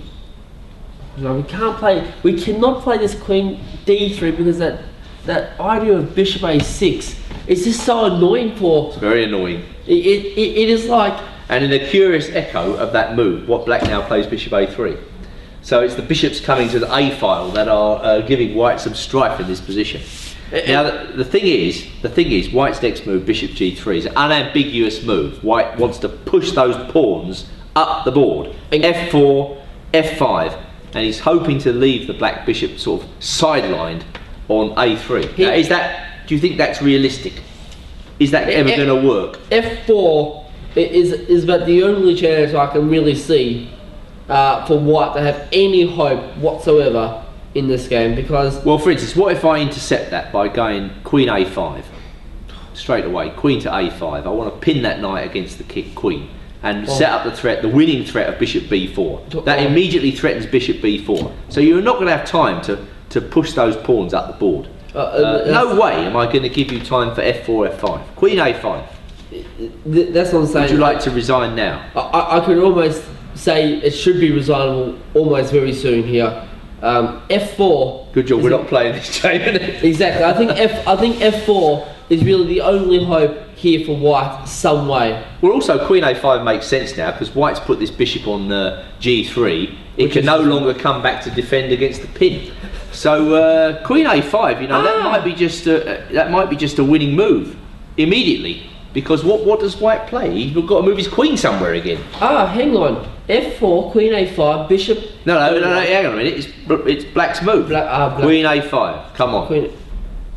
Okay, I have to play F4. F4? What, Yeah. to go Bishop E1? Yeah. That's a weird move, isn't it? Again, it's weird, but it helps protect. But then White's playing varied baseline chess. But then. Okay, now I power in. Bishop B4, Bishop E1. D4 is game over. No, D4 you can take it. But I can play knight takes E5 then. Oh, you played F4? Yeah, F4, Bishop E1. Okay, maybe it's not so clear. Okay, Queen A5. He's got to go F4, you're right. Yeah, Queen A5, F4. Now, Bishop E1, that's such a weird move. Bishop B4, Bishop E1 is starting to look horrible for for White. Now we need a good move. There should be a winning move in this position. That's the question, where is it? That Bishop E1. I like... Well, what if I go But Queen C5 now? Queen C5 check, and then Rook A3. That's the way to play. Queen C. Okay, I can imagine, you know, that you might not be seeing this in your mind's eye, because you know this is why we need an interactive board. But anyway, we haven't got one. Hey, that's the way it goes. Yes. So Queen A5, F4, Bishop B4, pinning the knight, and now he could play Rook F3, I suppose. Ooh. Rook F3, Rook F3. Maybe C5? that's the way. And you just want to power in with that move, don't you? With D4. I think Rook F3 is the only move there, actually. I think that's what he's got to do. Because Bishop E1, Queen C5 check, and Rook A3 starts to look... After Bishop E1, you can take the pawn on E5 and attack the rook on F3. No, because it's a pawn on F4. But you can, first you could play the intermediate move of G5. Do you know something? I think White's game's hanging by a thread here. I think White has really, as we like to say, and we are in the Emirates, and the Emirates is, you know, a bit of desert, and you could say White is cactus. White is cactus. Is that some curious Australian phrase? What does that mean actually? Pretty much, white cactus means that you're almost ready. You're not hanging by a thread. You are gone. Okay. You are gone by the. Well, I'm not sure he's gone. Let's take a look at this. Queen A5, F4 only move. Bishop B4 pinning. Rook F3 only move, I think. And now we just need a good move there. With the pieces on very strange squares. And then White's threatening to recuperate. Rook takes B2. If we go check, he goes Bishop F2. There you are. Queen A5. Okay, play Queen A5. Yeah, it's not surprising. So White's got to play F4. It's game over straight away. Okay, F4, Bishop B4, Rook F3. Well, let's take this a bit more slowly, because White's kind of on the verge of losing this position, right? So he's got to play F4, and now we're looking for a knockout blow here. There could be a knockout blow. It's perfectly... wait a minute. Bishop B4, Rook F3, D4. Game over. I'll tell you why, because he can't take this pawn with the queen, because of Bishop C5, skewering the queen to the king. Thank you very much. So it just feels so terrible. It just feels so terrible, and that is the reputation. I knew there was something about that D4. Well, yeah, because that has to be D4. So I think White is on the verge of resigning this position. I don't see any way. F4, Bishop B4, pinning the knight.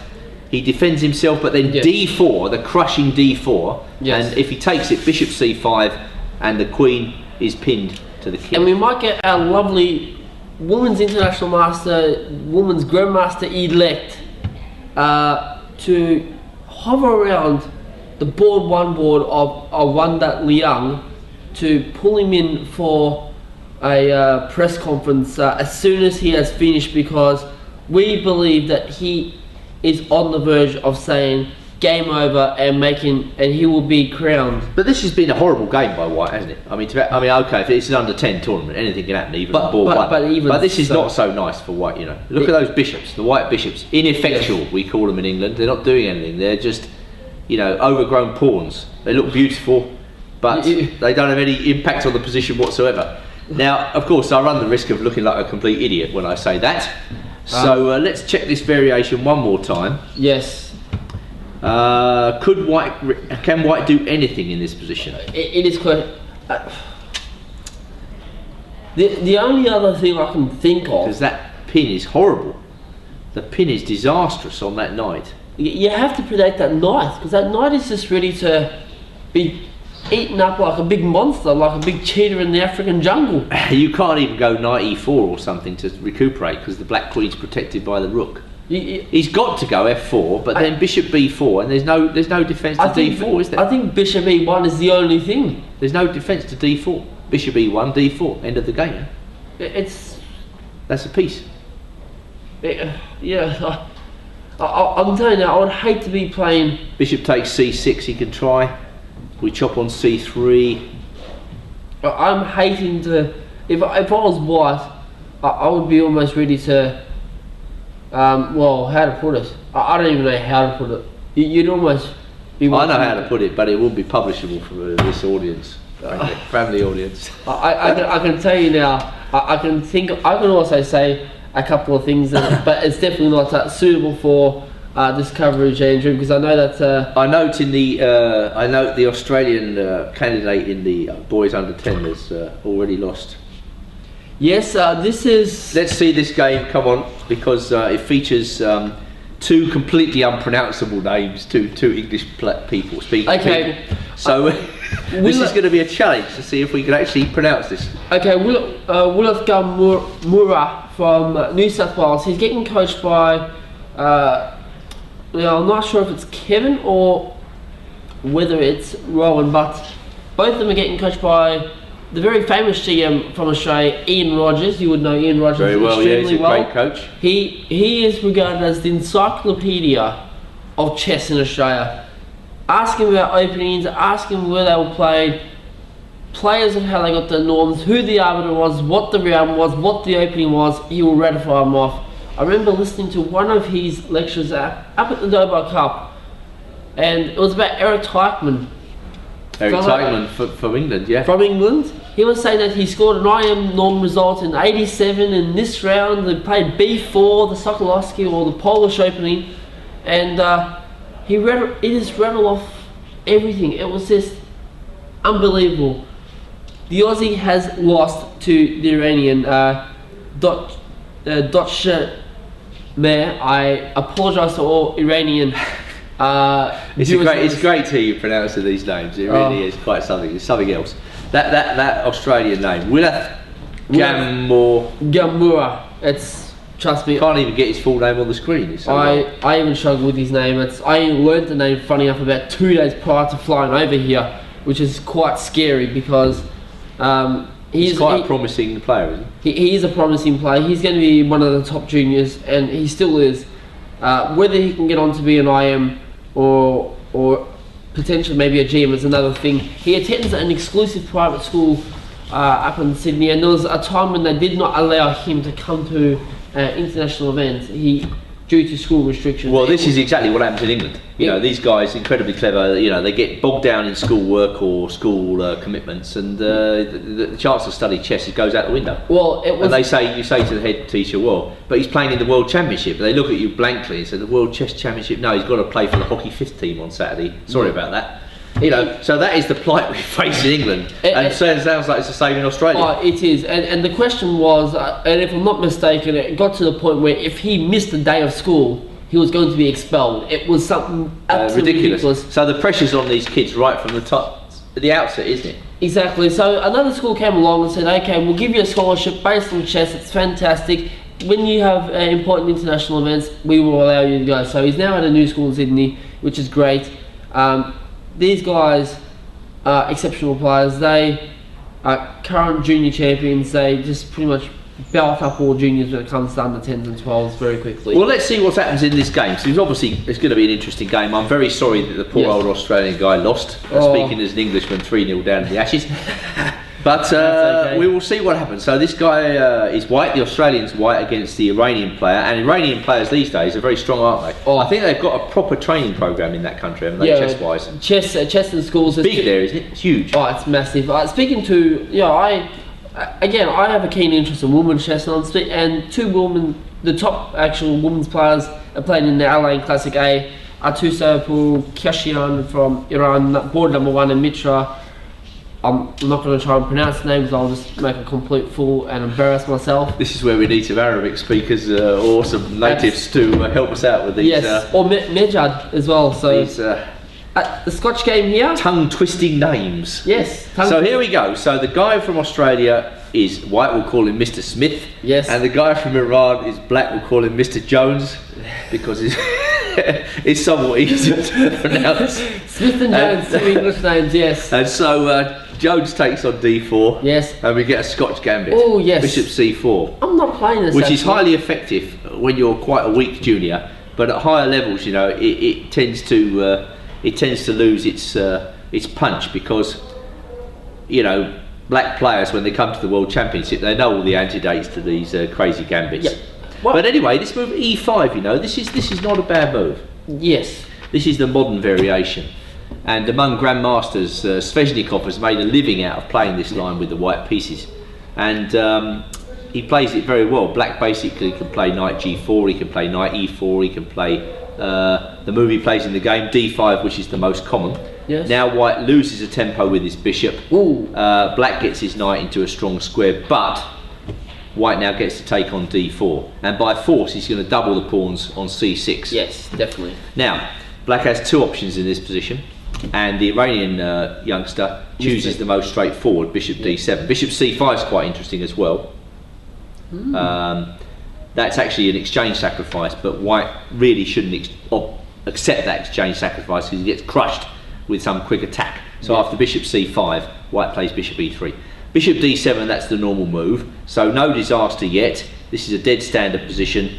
Castles, bishop c5, still absolutely standard. And now white plays this move f3. Now, one of the big advantages, I happen to know something about this because I recorded a 60 minutes video for ChessBase on this very variation. Excellent. Okay, so maybe I should... white's got this kingside pawn majority, pawn on e5, and then f4, g, f3, f2, g2, h2. He wants to push those pawns up the board. So f3 is the start of that procedure. So black's got to be really careful now that he doesn't just get run away with white's pawns advancing up the board. Of course, yes. But the problem is for white in this position, his knight on d4 is pinned. So he's got to take a little bit of time out now to unpin the knight. Yes. Still, I don't understand how white could lose this so quickly, because it isn't basically this is a normal position. Well, we'll see what happens. We'll see what happens. Mr. Smith hasn't made any mistakes just yet. Yes. Well, one thing I want to just pop back before we go forward. Back to the after move. Wow, you're going back all the way. Yes. After we take back here, I want to just alert to the listeners and also the viewers here as well. There's many options. After knight takes d4, you can play bishop c5, which I believe is the main line. I am a Scotch player myself as well, but also the queen h4. For the viewers out there, queen h4, what is usually the best response in your eyes? Knight takes d4, queen h4. Yes. Well, the thing is that we need to show the variations. Queen h4 is a risky move. Yes. It's risky for two reasons. White can play knight b5, which is the traditional Scotch response, sacrificing the pawn on e4. Or white can go knight c3, bishop b4, bishop e2, which is also quite dangerous. But I think if you are playing with black and you want to surprise your opponent and the opponent has no time to prepare, then queen h4 is quite a good move. Yes. But I mean, I think most grandmasters after knight takes d4 these days are just going either knight f6, which is very mainline, or bishop c5, and those are the two main moves. Excellent. So we'll skip back right forward to where we're at. Right, so here we go. So bishop e3, castles, and f4, and knight e6. Now, e6. This position, I'm wondering whether white should actually play knight d2 here, just to get the pieces out. knight d2, bishop takes. No, well, I don't think bishop takes. The point is that after knight e6, he goes c3. Ah, yes. This way round, it's interesting. It's a bit sharper because he's got to put his knight on c3, and now the white pieces are kind of set up in the centre to be attacked by the black pawns. Yes. I think if I had that knight on d2 and my pawn on c3, I would be much less worried about black's sort of threat of c5. Yes. That seems to be like a serious threat now, doesn't it? Oh, or knight takes d4 and then c5, something like that. Yes. Well, the coach for the Australian team is been a visitor to Australia a couple of times now, and a good friend of Ian Rogers. You'd know him from Slovakia. I believe he is still under that federation. His name is Ljubomir Fastachnik. Fatachnik is here, Yes. coaching the Australian team. Yes. Okay, he must be invisible. I haven't seen him. Is he hiding up in the Australian compound? And well, he is somewhere. He's floating Surrounded around. by dingoes. Yeah, or maybe the Slovakian dingoes. But I know one thing though is that in the under 18 section, I believe Emma Guerra, who is pretty much the only active chess player for women in Australia, going around, is getting some other coaching, not just from Fastachnik as well. So there's some other coaching. I'm not going to reveal the name, but there is some other coaching being provided. But I don't understand. I think Fatachnik's got to have a word with this this guy playing white here, because I know he kind of like invites black to play c5, which doesn't seem the wisest course of events. Oh, of course.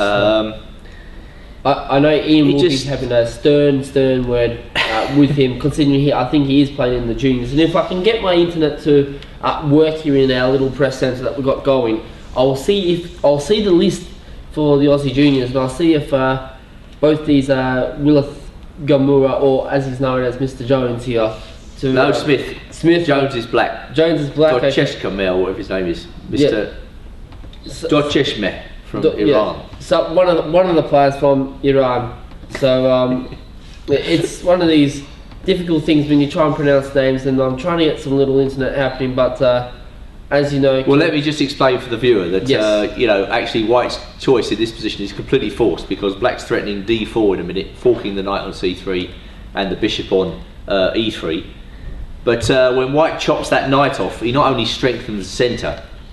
Black's threatening d4. He's also threatening bishop to c6, and this can be really nasty, because that bishop can develop some serious pressure down the long diagonal towards White's king. So White's got a couple of things to worry about here, and already I just don't like his position. Oh. I think he's misplayed it. I think that knight should come to d2. He has to play his pawn up to c3.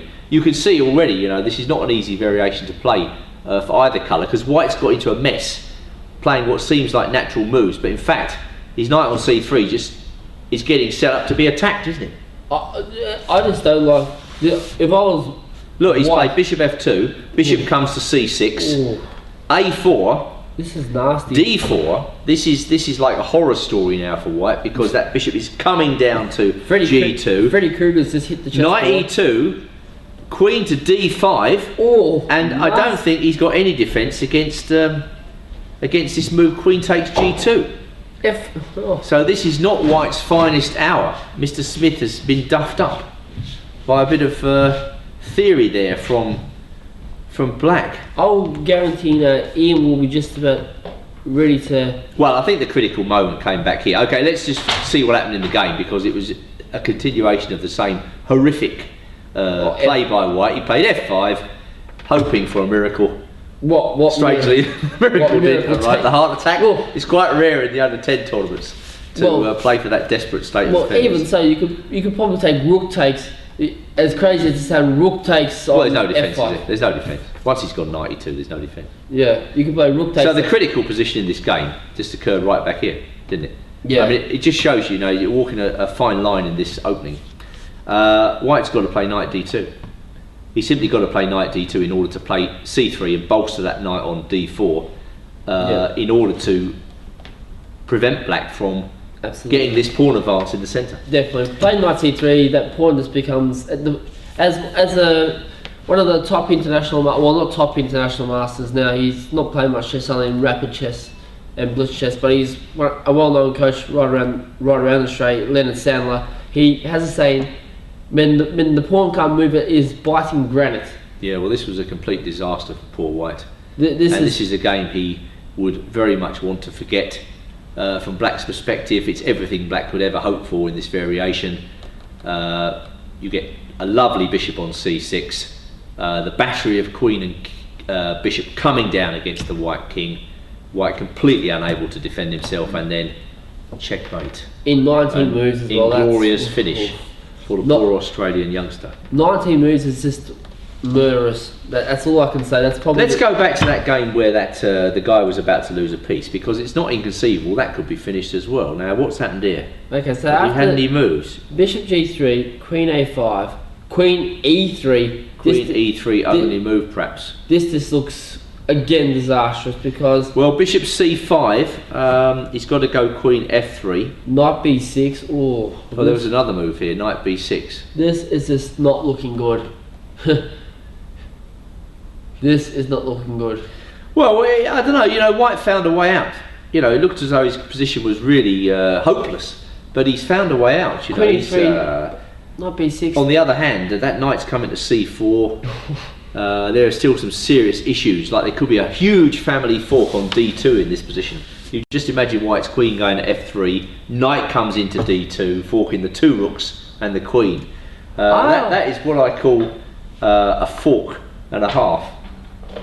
Something interesting. Knight c4. Well, it's White's move, isn't it? White's got to find a move in this position. What does White do is the question. I don't know. I think he's got serious problems here defending against Knight c4. Not well. What I'm looking at is something like if Black can get Knight c4 and Bishop a6 and take a pawn on e5, and it's just really, then it is really Cactus Barramundus. A good Aussie saying there, Cactus Barramundus. The cactus comes in for a bit of pounding in your language, doesn't it? Oh yes, I just really am struggling to find how White can survive. I think White is just hanging by. Well, on top of that, White's a pawn down in this position. That's the worst thing about it. It's not as if he's got any material. Usually when you've got such a big disadvantage as this, you're a material ahead, you might be a piece up or something. But actually in this position, White's a pawn down to add to all his positional problems. So I think that is really difficult for White. I think the difficulties are going to continue. I think Black's threatening Knight c4, and that is a serious issue for White. I want to go to the under 18 girls. Yes, now we've got some interesting stuff. We want to look at the top two seeds here, where they are both women's grandmasters, the only women's grandmasters in the event. Dinara Sedukasova from Kazakhstan and Nastasia Ziasakina from Belarus, who are well-known chess players around the world. Nastasia just come back from, had a warm-up tournament in Prague with the All Hands versus Snowdrops. In the team that consisted of Victoria Shemilty from Lithuania, Alina Kashnelskaya from Russia, and I think Zhu Zhao from China as well, if my memory serves me correctly. All great chess players. The Snowdrops won convincingly. Boris Galko and some of the seniors that were playing in the event. Yeah, I think they had Allman playing, didn't they? And all these guys. Who else was playing? There was about 4 guys. Hort playing. He normally plays that type of thing. He loves that type of thing, you know. It's well, I can't comment. I imagine they get treated like lords. You know, this event. I cannot comment exactly because it's again not suitable for I could say for our viewers and coverage out here in the World Youth Chess Championships held here in Al-Ain. Remember, you can watch this coverage live if you're just tuning in or you know people that are not sure where to go to. It's www.worldyouth2013.com, and you can follow us on Twitter at WYCC2013 for updates as well. Let's take a look at this game between the two top seeds. The top seed Dinara being White playing Nastasia Black. D4, D5, C4, C6. We have got a Slav here. Yeah, that is like a passion killer, isn't it? So, you know, the Slav defence is kind of ever present in today's chess. Yes. I remember when this trend started. It all started with the Fritz playing programme. I'll tell you why, because the Slav was incredibly popular at Alekhine and Capablanca's day. All these guys, Irva, right up to the tournament at the end of World War II, where they had this big candidates tournament to decide the World Championship after Alekhine's death. Yes. Up to there, the Slav was very popular. Then it went out of fashion.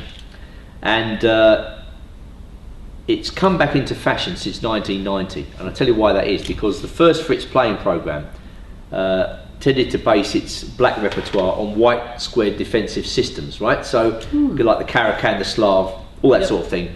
And I'm sure that a whole generation of chess players, because that was the first real engine, you know, as such. It's curious to think that, you know, the way engines have come about today, that it's only been 24 years, 23 years since that first engine. Yeah. And look at where we are today. Like these engines playing, Houdini playing at 34, 3500. What's it going to be like in 25 years' time? Oh, probably 7,000 or something crazy like that. I wouldn't want to play them, that's for sure. Yes. Anyway, the point is that, you know, if you played that first Fritz program, say any sort of quick play finish, it would just take everything you've got and then win. And one of the things that the whole thing was based upon was the Slav defence with black. Yeah. And since then, you know, whole generations of chess players, successive generations, have kind of started playing the Slav in every kind of guise, the semi-Slav, the Meron, the Slav proper. And today, you know, if you play on the internet, you play D4, almost 20-30% of the time you're going to get a Slav. Yeah. So it's permeated down all the way to club level. Which is, and the Slav is now one of the most popular black openings, if not the most popular. Well, I'm not a big fan. It beats the King's Indian in a touch. I'm not a big fan of the Slav. I prefer the E6 and follow the lines of what Iranians play in the decline variation. The orthodox sort of thing. You see, I'm an orthodox player in that case. But back to this game very quickly. Well, there we are. So you know, this is the move order they are adopting these days. Yes. Yes, it does trap that white bishop. This is kind of an anti-Catalan move order, because if you think about it, you know, if black had gone in for this via E6 here, then white could play G3 systems. It's less attractive to play G3 systems against early C6 setups. Yes. So this is kind of like an anti-Catalan move order as much as anything, because if white plays G3 now, then I think, you know, black could often react to that quite effectively with bishop F5. Yeah. Yep. So if you think about it, what other move has white got here? Bishop G5, he goes knight E4. So knight C3, then we can go back into this. And we haven't got to worry about the Catalan, because if white goes G3 now, then black can consider taking on C4. Yes. So all sorts of little nuances in the move order here. Early on in the Queen's Gambit, you wouldn't think that exists, but in fact, they're actually there in the position. Yeah. So white's now got to basically show what she's going to do. Will she play Bishop G5? Will she play E3, going to a Meron? Is she going to play Bishop F4, which is probably not so good? Or is she going to play the boring variation C takes D5, which blow me down? Sure enough, has been That's done. what she did. And the interesting thing is, I'm actually, funny enough, in the same building as Dinara, and we've spoken quite a lot. And her cousin is one of the arbiters here at the event in the under 12 section, and very pleasant. This is under 12. No, this is under 18. Okay. But her the cousin ratings look a bit high for under 12s. well, then again, anything is possible. Because these guys are 2300. Yes. But her cousin is an arbiter in the under 12 section, just in the building next door to us here from the press centre. And lovely person, lovely fan, would love to come to Australia and play. Hopefully one day we'll be able to get her out. I know that I'm going to try and get her to play in the Australian Open next year, which is the Open tournament. This year's the champs. It's a closed event, only allowed to have 4 foreigners due to our constitution. We do like to try and keep it, you know, like that, so we don't sort of have all these super GMs rocking up and wanting to still taking prizes away from Australians. Right? Exactly. Yeah. But then again, it is always good to have a couple of foreigners to get the GM norms. And I do want to say that this year's Australian Championships also will be a GM norm chances if we can get some super performance from an IM out there. We've got Daryl Johansson, long-time veteran of the Olympiad team. I don't think he will be playing much more longer for the Olympiads, just because his rating has sort of declined over the... You know, you get old, don't you? Yes. It's a strange concept. Certainly is, but I must say he is one of the most successful coaches, very sharp. Whenever you play with any of his students, you know straight away you're in for a sharp attacking chess, and it's... And of course Daryl was well known to English players because he came to England you know, back in the 1980s. Yes. Played a lot of chess there. Yes, he did. He's very well known. He's told me a few stories actually. Again, not suitable for this family coverage. viewing. I wouldn't recount any of them here if I were you. I'm not even going to go down that path as such. But the other two GMs that are playing is Vasily Papin, who was playing in Chennai just before he made the trip to Australia for the Australasian Masters, which was a GM Norm event as well, and Tu Hong Tong from Vietnam as well. So GM Norm possibilities are available. It's a matter of whether the IMs or players can play the three GMs and then achieve pretty much a score of like 10 out of 11, which is quite hard. I think the only person that would be able to do that would be someone like Bobby Cheng, who was a former under-12 champion at this championships as well, who is on the verge of being in the men's Olympiad team next year, along with players like Max Illingworth, Moulton Lulai, then our good friend from who's living in Holland, done some coverage for Play Chess and ICC, David Smurden. Oh yeah, David Smurden, yes, that's right. And Zhong Guanzhou is probably looking like the team it will be, unless something amazing happens in the Australian Championships as such. Well, guys, we're coming up on a small break. It's 5:27. We're going to have a break at 5:30, I think, for a few minutes, because we've got to recharge our batteries. Yes, but definitely. before we do that, let's take a look at the opening in this game, because it is reasonably interesting in the sense that White has played an unusual move order in the Queen's Gambit exchange variation. Yep. And this at first sight looks insipid, because the Queen's coming to C2, the Knight's on F3. You know, you think, what is White doing here?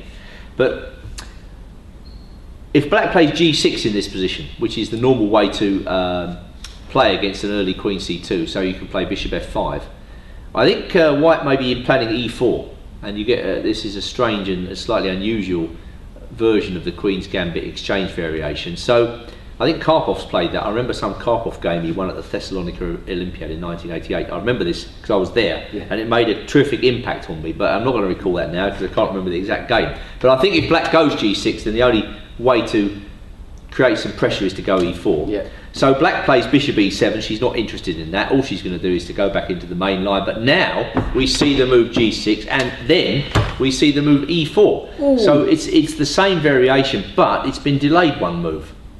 Yeah. Now this is a very sharp procedure, because of course Black can isolate the Queen's pawn on D4 by force.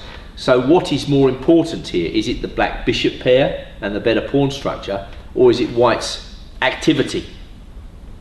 Because White's very active in this position. They do say that the Bishop pair is much better. Well, Bishop comes to C4, Bishop comes to F5. Black obviously doesn't think so. And now she takes with the King. That is an interesting choice as well. Black's just saying, well, you know, you're never going to mate me in this position. My King can easily slip back to F8 if you check me. Yes. And I'm putting pressure on your Queen's pawn. Yes. So from where I'm sitting, this White's got to prove it. He's got it all to prove. She's got it all to prove over the next few moves. I mean, if White plays in a lackluster fashion, then she's going to end up in a mess. White's got to do something quite quickly here, or Black's going to get the pieces out and then attack D4. I'm liking Rook H E1. Rook H E1 check, yeah. Well, it's Black's move. It's Black's move. Because White White could have played Rook H E1 now.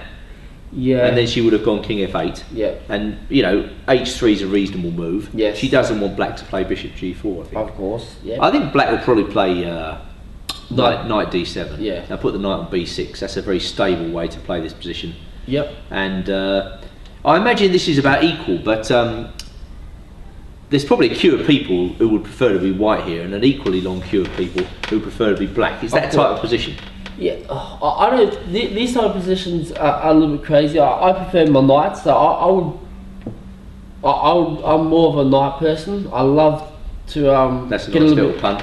Get a little jumpy, as they say. And the person who really influenced me on that was Stephen Solomon, also a 9-time Olympiad member of the national Olympic team for Australia, who bet Mike Steven over a couple of 2 knights in the pawn versus a rook.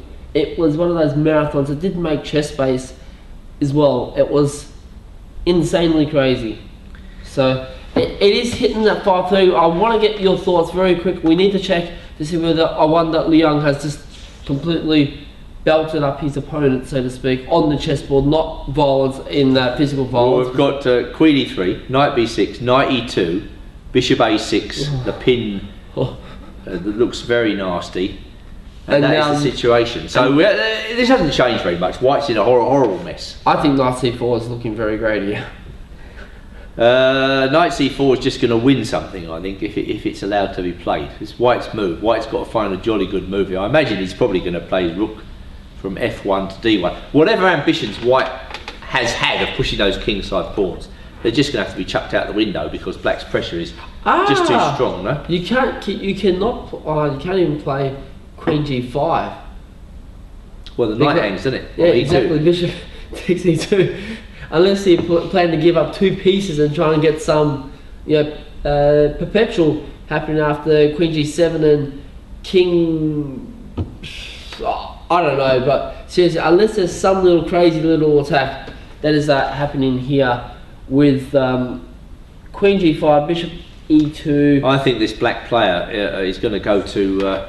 What is it? 10 out of 10. 10 out of 10, 1 out of 10. A score in unbelievable Australia. Score. That reminds me of Bobby Fischer winning the 1964, or where was it? Not US Championship when he got 11 out of 11. Yes. And at the prize giving, somebody congratulated Evans on winning the tournament with 8 out of 11, and Fischer on winning the exhibition with 11 out of 11. And that's probably what's going to happen in this tournament. You know, with Liang Awanda, he seems like a prodigy.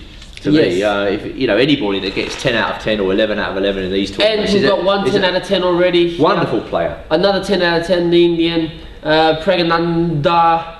I do apologise to all Indians out there because the name was very, very long. I probably find it quite hilarious to you try to pronounce that name. Well, I'm going to call him Dr. Raj. That's the best way to call it. Dr. Raj. At the tender age of under 8. Yes, he has beaten Andrei Svitskov of Russia. You can tell this is an under 8 game because they play 58 moves in less than an hour and a half.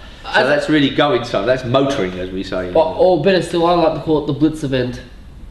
I'm calling the under 8 the Blitz. I'll tell you what we'll do. Just before the break, then we're going to blitz through these moves, right? We're going to go through the game at very high speed. This is going to be high speed commentary here. Yes, you've got to remember this is an under 8 game where literally anything can happen in the next half hour. Yes, advanced variation, Queen B6. I'm playing this. Queen B6, Knight F3. So this is the Wade variation. Yes. Black's threatening Bishop B5. Yes. White completely ignores him, as they do in the under 8 section. Yes. And I imagine Black's solved a lot of his problems now. Yes. Knight comes out to attack the Queen. Ooh, the don't Queen like that. stops White from castling. Yep. Again, White completely ignores him. I would imagine at this stage Black's got a perfectly reasonable position. But in comes the White Knight. Now there's a threat of Knight C7, which it would be terminal. Yes. So Rook C8, yes.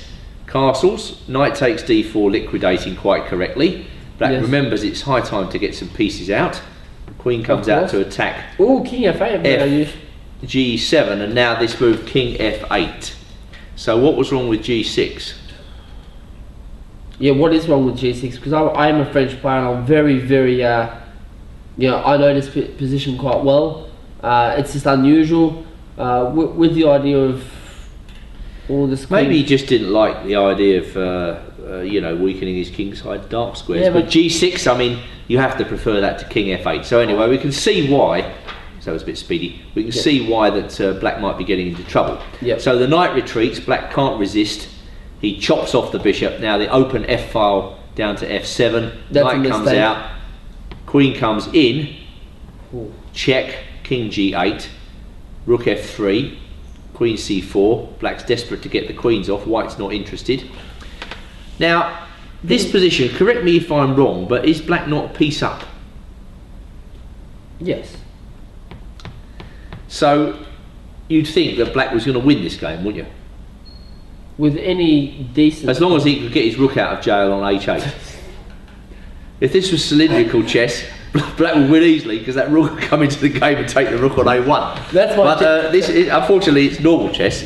So the question is, how is Black going to get that rook into the game? G6. Right. So the queen comes back. We're looking for Black to get the rook off. White swaps off.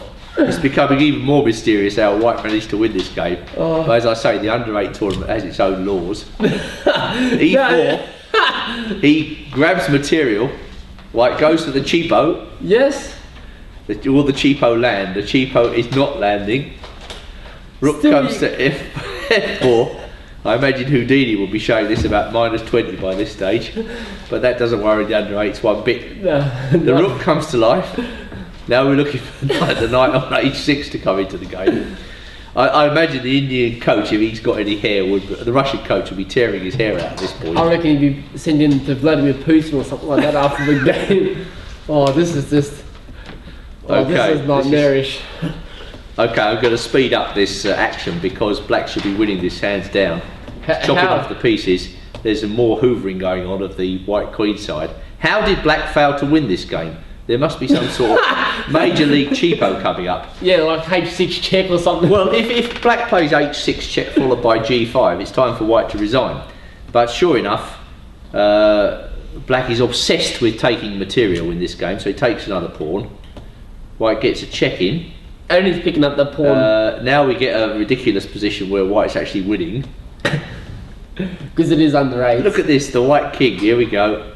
This is the most ridiculous game I've ever seen. But it is very representative of the under 8 section. And an extraordinary finish. That was it. Check, bang, bang, bang, bang. And they're still playing on. 58 moves in an hour and a half. Thank you very much. He and the Indian chap yes, moves on. Dr. Raj has moved to 10 out of 10. He is crowned the World Youth Chess Championships under 8 champion. That is Pragnananda. Hopefully I've pronounced that correctly. Right, it's definitely time for the break. It definitely is. So thank you very much for watching, and thank you for inviting me along. It's been great fun. Yes, it has. I might come back a bit later because that game where Black took on B2 is quite exciting me. I really think that I reckon we should White's actually getting what he deserves. I reckon we should be looking at maybe popping in and just checking on it and seeing the emotions of the players, because the emotions speak a lot. Well, I'm going to pop in and have a cup of coffee. Definitely. So thank you all for viewing this afternoon, and I hope you enjoyed it. We might be back a bit later. Yes, no problems at all. Thank you so much. Are you going to carry on? I am going to take a break as well, because I need to have a break, otherwise my voice will go into what is known as the tutu voice, and it'll start screeching. It's true, after an hour and a half's commentary, you do just need a break to recharge your batteries. I do a little bit of radio work as well, and I can tell you, I'm trying to do 8 hours non-stop. 8 hours of commentary? Not of chess, but just being on air is quite hard. Very hard. So, thank you so much. Okay. Take care.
That and Well, we'll just try to. let's come back to that. Yeah. Right, so Put that word. Was that under 16? Yeah, or that's under 10s. Keep going. Oh, it's under 16 boys, I think. Under 16. No, it wasn't that one. No, under This one. That's it. Yeah, that.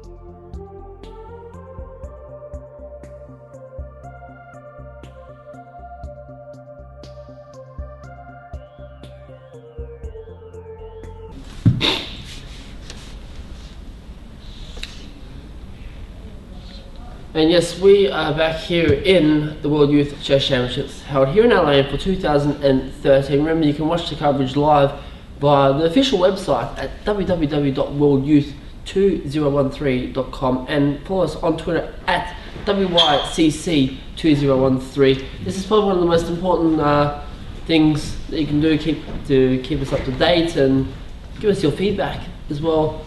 Back in the hot seat once again is the international master from England, Andrew Martin. You would know him from all his videos on ChessBase, and yeah, Nice to meet you. It's one of those things. If you don't know Andrew Martin from ChessBase videos, then I will be buckled pink. And trust me, that's another Aussie slang in there. And if I can actually get some internet connection and to keep us up to date, I know there's a few Australians and also one Russian in particular who is very well known right around the world, Peter Swidler, who is a cricket fan. So we would love to have some updates on the Ashes, where unfortunately those terrible Aussies have already won the Ashes.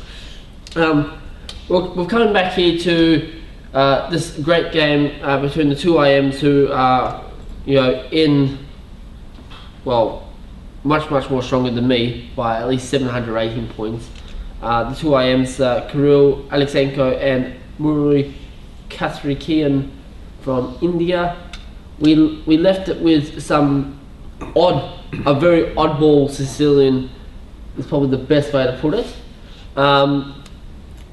Let's have a look what's happened now in the further developments here in this game. Let's have a look. We'll just just get this up on our screen just so our viewers and listeners can see what's happening and what we are talking about. I think here we are. Okay. Excellent. So this was the position when we left it, and it was black to move. If you were with us during the last session, you would have seen a very unusual move sequence in the opening stage of the game. If we just play back, if you haven't seen this, it's actually quite odd because it came out of a canned Sicilian, and black's last move was bishop b4, putting pressure on the knight at c3, which white completely ignored and went bishop g5. Now I'm sure you know, this is theory, because otherwise these guys are very strong players. White wouldn't have played it. But to those of you that don't know the theory of this line, and that includes me, I found this a very strange sequence, because why can't black now take on c3 in this position? Yeah, and it baffled you as well. Yeah, exactly. You just take on c3. Okay, white can take on f6 and double the pawns, but black wins a pawn in this line. He didn't do that. He retreated his bishop, so that in effect gives white an extra move in this position. Yeah. Now in the open Sicilian, you know, white gets a strong enough attack without giving him extra moves. So it looked as though Aleksenko was building up a really promising position, and he tucked his king away in the corner, getting ready for moves like queen to d3, maybe queen to h3. And black had to respond very accurately to this idea. Actually, just coming to think back now, before the World Youth started today, I think Ipatov had a very similar position. Actually, now come to think of it, after he played king h1. Well, the thing is that white's played f4, f5, so... and that's the beauty of the lovely press centre here. It's got lovely, cool... Good any mobile phones going off during the commentary leads to instant default. Yes. So default of what, I'm not actually sure. But yeah, knight c6, we've got this here, it's... Well, you mentioned that move, and I have to say I think it's the right move, because black's got to put some pressure on white's centre. The drawback, I was going to say, in this f4, f5 idea must be that if black can put a knight on e5, then, you know, he's got good defensive chances. So perhaps black's thinking about putting a knight on e5. Anyway, white took on e6, which I didn't expect. And I thought there might have been some plan, but... You thought that maybe taking off the knight, or maybe queen to d3 anyway? I'm looking at, you know, fe6, and you know, the attack of the rook on the f-file, and then looking at activating that queen, getting that bishop into play somehow is something, but... I would have much rather put my queen on d3 and then h3 first, before capturing on e6, because black's never going to play e5. He'll probably play knight e5 and then queen h3 looks good. Anyway, he took on e6, black recaptures with the pawn. That's really important to keep the square d5 under observation. And I don't think black can allow a white knight to come into d5 exactly. just like that. And just to also mention as well, we've got two pawns on d6 and e6. They're hanging pawns, aren't they? Hanging pawns in the centre. But it's better than the e4 pawn for white. Okay. Well, it isn't, because how does black attack the e4 pawn? Meanwhile, with bishop c4, white's immediately putting pressure on e6. It has to be looking at taking on d4 now to eliminate one. Well, if he takes on d4, we take back with the queen, which he did amazingly. Yeah. And now bishop d. Well, the logic move. d7, bishop b3, king h8. We spoke earlier about the Sozin variation in the first broadcast, where white puts his bishop on c4 immediately and then plays back to b3. Yep. And similar positions arise in that variation. We've transposed more or less to a Sozin variation. Yeah. And it's a bit curious, because by playing bishop e2 first and then bishop c4 and then bishop b3, white's actually given the tempo back to black that he lost earlier. Yes. So indeed. now we reach a Sozin variation position where, to be absolutely honest, I still don't like black's position very much, because he's got these pawns in the centre. They look a bit vulnerable to me. Okay, yes, I agree with you. Those pawns do look a bit unusual and odd, but I think black's got some ideas of maybe playing a knight g4 and fight for the control of the f-file. Maybe, but you can't play knight g4 straight away because the e7 bishop's hanging. So black has got to worry a little bit about his bishops first. For white, it's easier. White can bring this rook on a1 into the game. It's just a question of where he puts it. Would he put it on e1? Would he put it on d1? In the end, he put it on e1, possibly because of the idea you mentioned, maybe putting pressure a little later on that pawn at e4. Yes, but also there's that. Also, I just looked as well. We could always look at maybe even bishop c6 now, as well. No, bishop c6. That's the problem. You see, e6 hangs. He can play bishop takes e6. Are we allowed? Can we give up that pawn? This is the question. Can we actually give up this pawn and look at knight g4 and do some tricks? I think that will be a very good idea. I think white's bishop coming to e6 is just too strong. Okay. So this is why I think Black's got problems in this position, because he can't. He'd like to play moves like bishop c6, like you say, but he can't. Yeah. He'd like to move his rook on a8 to somewhere in the centre. You know, he played rook a d8. I mean, to me that looks unconvincing. White's still got some pressure. I don't even understand the move. I would have thought rook ac8 would have been something. Well, I think Black's stuck for ideas. He's stuck for ideas. His knight on f6 is pinned. His bishop on d7 would like to go to c6, but it can't because e6 is hanging. So what Black does here, what plan he can construct, he's really quite limited. You know, he's quite limited. Rook a d8. I must admit, I don't understand that move either. It looks a very vague move to me. Maybe he's intending just to go bishop c8 and gradually unravel. Maybe that's it, you know. Oh, it's... I mean, rook a d8, the only reason I can see he might play that move is to play bishop c8. I mean, that's the only thing I can see. I don't see any other reason for it. Just try and defend the centre and tough it out. Can you actually play even rook a e8? You could play rook a e8 instead. With the idea of bishop c8, bishop d8. Yeah, but that looks even weirder, doesn't it? It looks weird, but maybe there is some idea and plan that we haven't actually looked in great detail. I get it now. I think he's intended to go bishop c8 and then knight g4 as you suggest, and then everything's protected. Bishop on e7 is protected by the queen, and the knight can come to e5. So if Black can find time for bishop c8, knight to g4, offering the exchange of dark square bishops, and then knight e5, I think he could repair the damage to his position. And it's important when the dark square bishops come off that the pawn on d6 is protected one more time. So that's another reason for rook a d8. So the more you look at the position, the more you begin to appreciate that actually that's quite a good move. Yes. I know it looks strange when you first look at it, but then when you go into a little bit more detail, it's a bit more clearer. We'll move on just a little bit further. Rook f3. Well, rook f3, that's double rooks. It's unambiguous. Rook is coming to the third rank. Could go anywhere. It could stay there. White could play to double up. Yeah. He could move his rook to d3. He can move his rook to h3. And you've got to be careful moving the rook to h3 because you can see Black can play e5. Yes, and the other idea is play. You know, you can look at rook fe1, queen f2, and really start to blast everything open from here, and even look at taking on f6.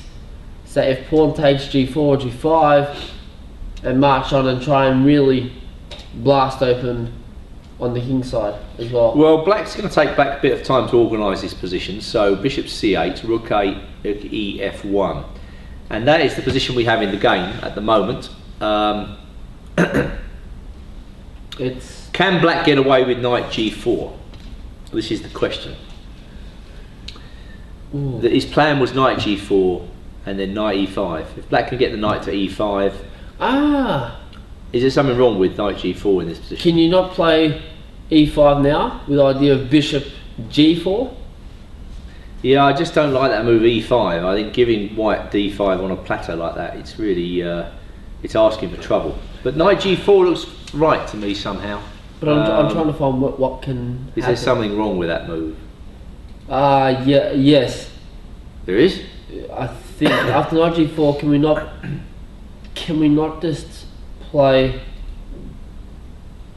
bishop takes e7, yes, queen takes e7, queen, yes, and then play rook, queen f2, and now no, I think I've worked out what's wrong with knight g4. Can you see it? Or maybe not. Okay, I was thinking rook f7 might be a move there. Ooh. But there's a problem with that. What if he goes knight e5 and then I can't go rook takes e7 because of rook takes f1 check. Because there's a skewer on the f file. Okay, so knight g4. Knight g4, rook f7, knight e5, blocking the threat of mate because rook coming to f7, white was threatening mate on g7. Yes. Now has he got a good move there? Because the knight is attacking the rook. If he takes on f8 twice, Black's just improved his position. I think knight g4 is playable. I should stress that we haven't got an engine running here, which sometimes in commentaries is quite hard. You do have. Actually, Yes. the old style commentary was demonstration boards. Do you remember that era? You had demonstration Yes. boards in front of the audience. There was no internet. You just talk. It would be like the audience is there, you're here, and you work from the demonstration boards. You're not using an engine. You're just using your powers of manipulating the English language and chess ability. That was always a good era for me, right? Because but in this new internet era, you see these guys sitting in front of computers and you know, engines running. This is like halfway house. It's Yes. almost like the old style commentary where you're forced to try and work it out for yourself I am. without the benefit of the audience. Of course, of course. I should stress we're in an almost empty room here. This is the problem. Well, is it empty room? I thought there was a big, massive crowd here. All people taking cameras that you can't actually hear all the clicks and flicks that are happening at the moment. But this position I'm seeing here, I'm even looking at unusual variations, and we've actually got a lovely assistant who is always doing a great job as well. We might even get two lovely coffees as well that are happening at the same time. One other thing I'm looking at here, okay, black to move, knight g4, can we not play? Knight g4, if black can get away with it, he should do it. Okay, knight g4, bishop e7, queen e7, Yeah. and then you can play queen f2. And I'm now, No, you can't. The knight's on g4, mate. oh yeah, well first h3, oh, Sorry. this is painful because my mind, I'm always forgetting that extra little move here. Okay, so knight g4, I think knight g4 is the killer. I think that looks right. Rook f7, knight e5. We block the threat of mate. We're attacking the rook. He can't take on e7 because we take. yes, knight g4, Knight g4. and Do I win a prize for that?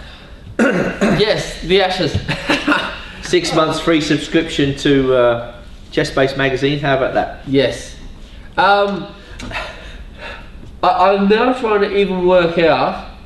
Well, there's nothing to work out. That's the best positional move, isn't it? Okay, knight g4. And now Could black we play? could have some veiled threats if white does nothing of a move like d5, suddenly threatening checkmate on h2, because the queen on c7 comes into the game. So this is an unclear position. I think black's done rather well to get this. I'm even more convinced at looking at after, let's say bishop takes queen, queen takes, or even can we look at even rook takes f8 Rook f8, rook f8, and rook f8 again and bishop f8. and now Do you have a good move? and now do we have? Can we not play? You need a good move there. Can we not play d? Oh, we can't play d5 because knight takes on d5. Can we not play h3? h3, knight e5. Knight e5, queen f2, attacking the bishop and threatening mate. You are indeed threatening mate, that's true. Okay, so just to recap for the audience, rook takes f8, check, rook takes f8, rook takes f8, check, bishop f8, h3, knight e5, queen f2, attacking the bishop on f8, and in that position I am going to play queen f7. Queen f7, and if we take Knight takes, attacking the bishop, and I Knight would have thought takes. that looks a bit drawish. drawish, or then again it depends. I would even probably maybe say slightly better for black, only because of the 2 pawns in the centre. Yeah, you might be right. You might be right. At any rate, it's not better for white. It's definitely not better. I mean, for if he white. starts trading rooks on the f-file, you know, it's all very vague. But it is amazing though. We did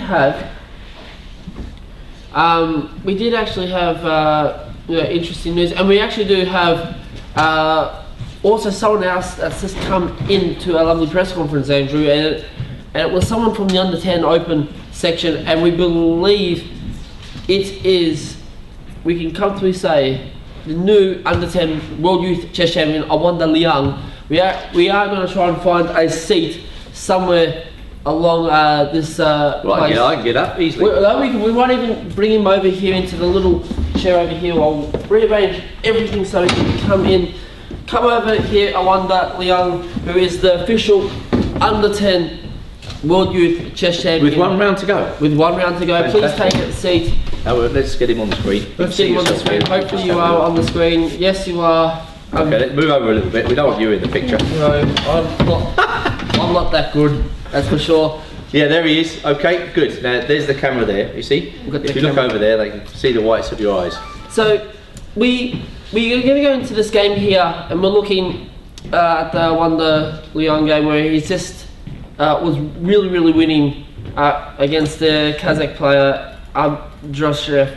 Now tell us, we were analysing this game very early on in our coverage. I wonder. Tell you what, would you like to go through this from the start? Say yes. Okay. All right, then, that's good. That's good to hear. All right, so let's go through it from the start. Okay, so did you prepare a lot for this fellow Abdrashev? A little bit, but he didn't play like the Zach line that I totally prepared. So. Did he play something that you found unfamiliar? Because you played it really well. You played the opening really well. I studied it before, but like I don't know how long ago. Maybe a couple of weeks ago. Not here. Some before you came. Okay, so let's just see this then. So here we are. Because I think I lost the game to Alexander Ivanov. In this line. Yeah. So. With H3. Yes. Okay. Ooh. What do you think of that move? I think it's okay, but I'm not sure. I don't think it promises much advantage. Didn't work out too well here, did it? Yeah, I guess you could say that. Well, I thought you played really well in this opening. Look at this move: E6, G4, and now D5. Is that something you've worked on? Yeah, it's the main line. Yeah. We were just sort of discussing this, the G4, the H3 idea. Now, just for the viewers and listeners at home, you are a FIDE master from the United States as well. Yes. How did you get that by rating, or did you play in a continental championship, or how did you achieve that I won title? the World Youth U8, and so Okay. by then it's an automatic. Qualification. Yes. Yep. Which is excellent. So you are a former World Youth champion as well, which is great. Now you got the under 10 title to your name. Yeah, he's racking them up. There's only about 3 or 4 more to go.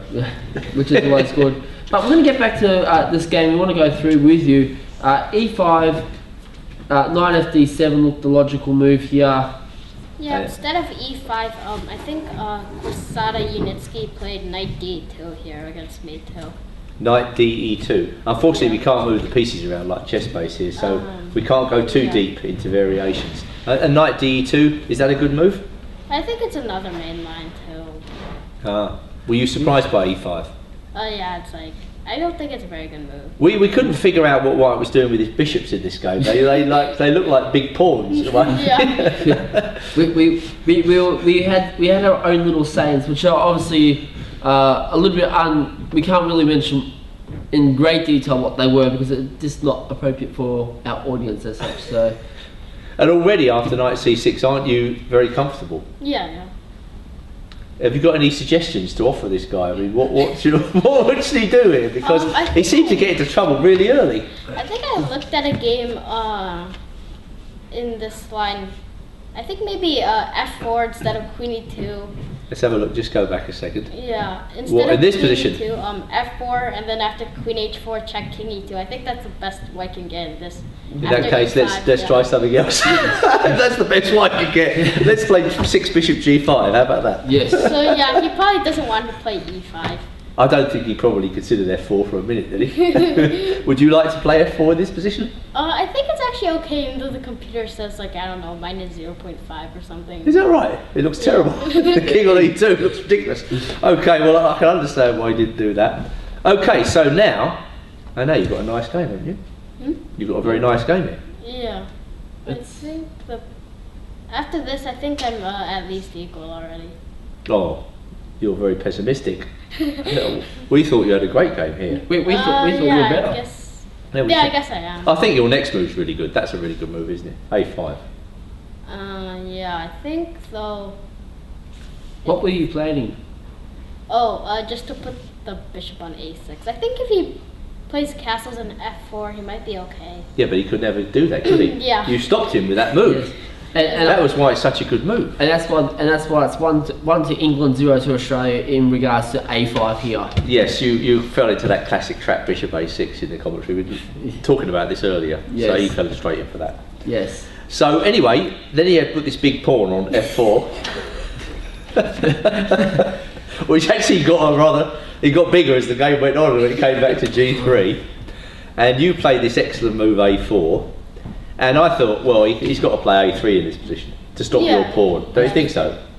Yeah, I think it's necessary, but he can never play b3 after like knight b6 to c4. Is that what you would have done? I don't if he know, played maybe a3? Maybe not immediately. What would you have done if he'd gone a3? I think I was planning something. Yeah, maybe actually knight b6 was what I was. Knight b6. Looks good, doesn't it? It looks very strong with that knight on c4. It's going to be hard to get rid of it, and with those pawns on c6 and d5, he's got this terrible pawn on b2. He can't get rid of it, can he? You can just keep on attacking, can't you? And also g2. Do you castle early in this? You're going to castle soon, or you just leave your king in the middle for a while and get some play against b2? Yeah, I was kind of a little.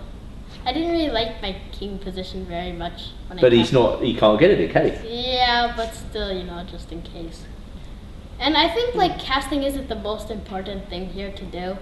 I think there's this Kasparov game or something, where he was playing Gridstruck, I think, and he could have castled, but he just kept on attacking on the queen side, and by the time he castled, he was just Gridstruck's position was just completely killed or something. Well, you didn't even castle in this game at all, did you? Actually I did very late. Oh, very, very late. Well, we'll see that in a minute. Yes. So anyway, he doesn't think anything about your position. He thinks he's not doing anything, but unfortunately you are doing something. Yes. And that is a very nasty move, if I may say so. How are you feeling at this point after a3?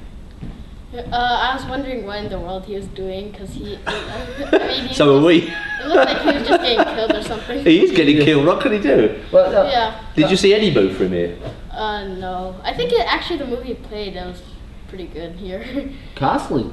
Yeah. Well, that's a good move usually, but in this position, unfortunately, he's getting. His position's already very bad. So. You're demolishing him here. Yeah. Very nasty.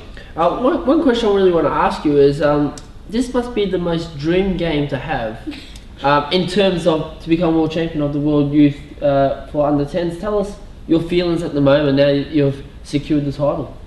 I don't know. I just kind of want to finish the tournament. Yeah, it'd be nice to win tomorrow, wouldn't it? Yeah. So you just got to concentrate on that, haven't you? Huh? You've got to concentrate on tomorrow's game. That's the thing, isn't it? Yeah, not get carried away. So you're going to be You're going to be known as the Robert Bobby Fischer. Yeah, you know that Fischer won the US Championship in 1964, I think, with 11 out of 11. Do you know that? Yeah. Very famous tournament. Right, and he got that nice little prize named after him. Yeah, and the person who's giving the prizes said that they congratulated the guy who came second on winning the tournament and Fischer on winning the exhibition. So if you win tomorrow, you'll be congratulated on winning the exhibition. Yes. So anyway, let's get on with this game. Bishop a3, a very nice move, and now he makes his big pawn look even bigger. Yes, so we've really got two big pawns, one on g3 and g2, along with g4, h3, and f2 as well, and e5. And now, this was really horrible for him, wasn't it? That was a really, really good move. So just show me the win, okay? Just to show that you saw the same thing we did. What if he goes f4? Show me the immediate win. Bishop b4 and then rook f3 and d4. See, he sees everything. This kid is so good. Yeah, that's it. And if queen takes d4? Bishop c5. And at that point, I resign. Yes. Thank you very much for the game. It is one of those interesting little combinations, and to be honest, I knew there was something there with d4. It's a pity we can't show it. It'd be great to show that. It would be great, definitely. You know, one person who had high praise for you, actually, in the tournament, and was a key follower, was Angel, who was been following your progress throughout this tournament, and she did say that you are a wonder kid when you did beat her over in the States as well. We can now understand why. You know, with all these tactics and tricks that you have up your sleeve, it's just it's good to see this happening at such a young age as well. I think could be just tackling us Aussies one day in the future, even English as well might be. English? Yes, possibly. We don't get carried away in England. Yes. We've got 10 out of 10, we just proceed to the next game. Exactly. Totally calm. Queen e3. Okay, six. just a second. Let's take a look at this. Let's take this. This is your glory moment here. Has he got anything to do? F4. Could you no. see any way for him to get out of this situation? No, not. I think there's 91 somewhere, but I don't think that was right. But he's got to protect his queen first, doesn't he? How does he do that? I think maybe the previous move instead of bishop. Oh, making his bishop even more like a pawn. Yeah. It's not even worth a pawn in that position. It's not having any impact on the position whatsoever. What did I do? Did I just fuse the live broadcast? Ooh, It defends the e5 pawn. What's he doing there? What's going on here? Queen e3. Oh, there we are. Okay. Well, queen e3, and now your next move was very nice as well, wasn't it? Yeah. Knight b6. Yes. That's a lovely move. You gotta love knight c4. That's just. Can he do anything at all? I think at this point, I don't know. He's probably already lost. Oh dear. If he wasn't before, but. If he wasn't before, he certainly is now. So he goes knight e2, and now you put him in even this crushing pin here. I reckon you enjoyed this game. I can see it in your face. You really enjoyed this encounter. He's in a pin. Rook fd1, and now. Go on then. Bishop e2. Yeah, bishop e2, queen a2, and now. Lovely move, knight to a4. Don't forget, all the viewers. All the viewers. Sometimes they're beginners. You know, you have to explain what the threat is. So what is the threat for the benefit of the worldwide audience? c3 to fork every single one of his pieces. Yes, that is a rather unfortunate turn of events for white. Knight c3, and he can't defend against that at all. So to his credit, he actually allowed it. Yes. I actually, And there it is. I caught the Prince Harry attack. That's the family fork, isn't it? Yeah. Oh my goodness me. That I really think is. it's with the king, right? Or maybe that's the royal fork, whatever. Where would we put the white king in order to fork all four Yeah. pieces? The king would have to be on e4. That would take some doing. Oh, actually, that would be. So actually, really, he could have resigned now if he wanted to make this a work of Yes. art, because there are not many games that finish castles and then the other guy resigns. That would be quite unique, wouldn't it? Can you actually take on a2? Do you actually even need to? Because I looked at an idea of taking on a2, and with some idea of a threat, well, not threat, but just to make life just a little bit more simpler and try and swap everything off and get onto a1 with a promotion. Is that possible at all in this situation or not? Yeah, I think everything wins, so it doesn't really matter. I think you just chose the best way, didn't you? Yeah. The easiest way. I think Edward Lasker's immortal game ended with Castle's checkmate, right? You did. Yeah. The castle's queenside, wasn't it? Yes. Yeah. I bet you're thinking now, would he resign? But he didn't resign. You took that, he took that, he's still playing on. And now you took an a2 with the queen. Well, that's pretty effective, isn't it? Very effective. And at this stage, he's lost. So let's quickly wrap this up. You're still playing on. Yeah. You're still hoovering his pawns off here. And now he gives you yet another piece, And here's one. and he resigned. Which is fantastic. Well, are you pleased with that game? Because it was a really good game. It was a really good game. I mean, he didn't play well, but I thought you played brilliantly. You know, you really put your pieces on beautiful squares, and you took advantage of every mistake that he made. Thanks. I think personally this is probably the game that you'd really want to have to remember how you actually achieved the title of World Youth Under 10 champion. You know, 10 out of 10 is not an easy score to get in any tournament. To be on a picket fence score, as we say in Australia, picket fence, it's not so easy to achieve in just a club tournament, let alone an international tournament like this. So, you know, kudos and credit does have to go to you and your team and who you have been and how you've been training and so forth. And we can, I think we can only really see bigger and better things for Awanda Young from the United States. I can assure you now, you would definitely give little Anton Smirnov, a player from Australia. You would know Anton Smirnov probably quite well. Well, he's got a couple of international arts and norms to his name, and I can tell you now, I reckon you'd give him a run for his money as well. So it's going to be the battle of the youngsters, and I'm going to put my money more on the United States of America. Not that chess is a betting sport, just for our viewers and listeners at home who may have just tuned in, but this game has highlighted so much and the strength of who you are as a player. So, do you have any international master norms to your name at all? This is the next question. First things, I don't have any international norms, but I was kind of close one time where I need a win against GM Hoyos, but I kind of didn't convert this endgame, and so. What was it in the US Championships? Was it or in the Spice Cup? Spice Cup? Yes. Which is also an event supported by Susan Polgar, former women's world champion of this great sport as well. Yeah, I think she operates out of Lubbock, doesn't she, in Texas? I think that's right, isn't it? Yes. St. Louis. St. Louis now, is it? Yes, St. Louis. Okay. Is that where you live? No, I live in Madison, Wisconsin. Wisconsin. Okay. So, which is always great, and I know that Susan Polgar and Martha Pereira from the Women's Commission of FIDE are actually in Italy doing a bit of a real training session with women's chess as well. We do thank you so much for your time, Wanda. I know you need to get home and not home, but to your hostel and get some brain energy and food and prepare for tomorrow's game. We can only say congratulations on a fantastic tournament so far.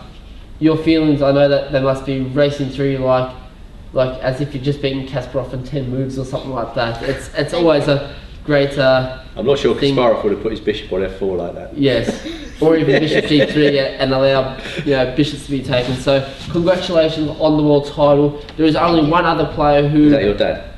Okay, let him take the photos. There is only really one more other player who... Look at him. Who is on a picket fence score, and that is the underrate. I'm going to say Dr. Raj because his last name was just exceptionally too long for me to try and pronounce. So we will let you go. Once again, congratulations. Thank you so much for the analysis, and hopefully one day we will see you both in the shores of Australia and England playing chess and giving us a hard time across the chessboard. So congratulations and well a happy done. new year Congratulations as well. Okay. All right. Well, I've got to go as well because I've got to coach my kids. So you're going to soldier on alone now. I am going to try and soldier on alone. But what I'm going to do is, because I know what voice is like, Andrew, I'm going to take another quick break because I need to get some assistance. So not only assistance, but I need to get some liquid into me. No, and not. I just say thanks very much for inviting me to come along today. It was a great pleasure. I might be back tomorrow, but yes. We'll see how it goes. 9 o'clock in the morning is a bit early for me, Of course. Well, chess players, they are late risers. Well, actually, I've got to do about 2 hours preparation before that, so I might go back to bed. But we are going to go straight to another break, and we'll see you very soon here back on the World Youth Chess Championships held here in LA for 2013.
Yes, and welcome back here to the World Youth Chess Championships held here in LM for 2013.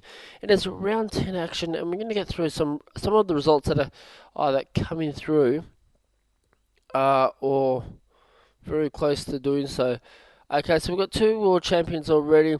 That's Pragnananda of India and Awanda Liang of the USA, who we've spoken to already during this coverage as well. One thing we need to remember, we do have to thank the one and the only international master Andrew Martin from England for his valuable input on most of these games in this tournament. Now, we want to have a look at the Yan Lu and Ayantari game.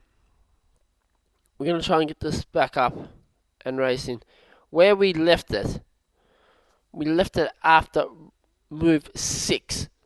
So there's been a considerable amount of moves being made, and as you can see now, the pretty much move 6, and we've got this up on your screen now, and we're going to race through some of these moves just so we can get a better idea of what's happening. It's a weird looking position. It's attacking in so many ways. Whoa.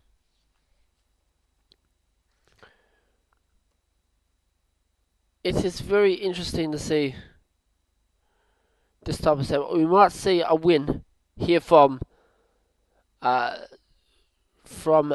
the Chinese player. And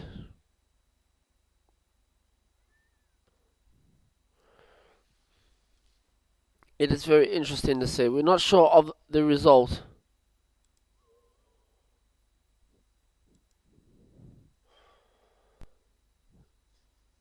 In the under 10 section, we've got the Ishik Chan of Turkey has had a draw with Kevin Shaw. I'm expecting probably from... Now, you can also see this game here, the game between Chiang Wan and Divya Deshmukh of India was a draw due to the fact of leading to a rook pawn, which is always going to be a theoretical draw. Now we want to have a look at some of the other games that are happening at the moment. We've got Sokolikidu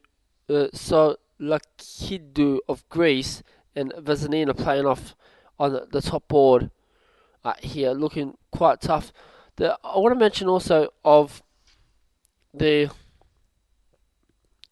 Estonian Mainava, who is having a brilliant tournament so far, is looking maybe in a slightly unusual position here. I'm taking it she's low on time as well, and we want to move up the board as well. Got a couple of results in on the under 18 girls section. Arina Barieva has won against Alexander Botez of Canada. Other results: Boda Pratusha of India has beaten Ali Roy of Scotland, the only representative from Scotland as well. Yana Marikova of the Czech Republic has beaten Aika Fatma Durmaz, I would assume, of Turkey. Let's get back into this match here, or this game I should say, between Dinara Sadurkosova of Kazakhstan and Nastasia Ziazakina of Belarus. It is like a very interesting setup, and it's a matter of just trying to find what does White do to break through here. We need to see where that knight can go. that knight is looking a little bit ugly at the moment. It's just a matter of exactly where things can happen. Where can we place them? Is a very good question. One other game I want to take a look at is the game between Melissa Castillo Gomez and Marlene Tran of Germany. Now, we would love to jump in with our knight on. We'd like to put our knight on potentially e4. But it leads open to the little nasty of rook e1. Queen takes. If queen takes g3, queen takes g3, knight takes g3, king takes g3, it then leads to the white rook having an open file on e8 as such. The question is, should we play rook e8? But then we lead to complications as well. It's very, very interesting. That's all I can say.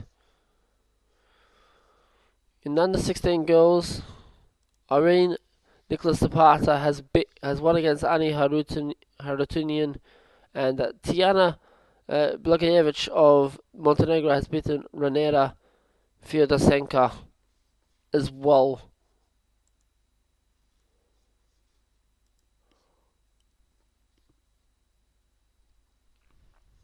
We are trying to get through. We want to have a look at this other under 8 game, which is quite tough. We are going to see if we can get some more moves of that game somehow.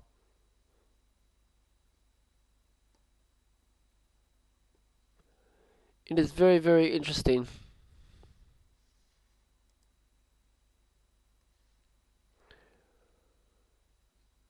This game that you can see here, the Andre Svetkov, very interesting game. We've gone through the game of the Alan Abdrashiev and Awanda Liang, which has been a crushing feat for the player. Now we'd love to get some open results as well.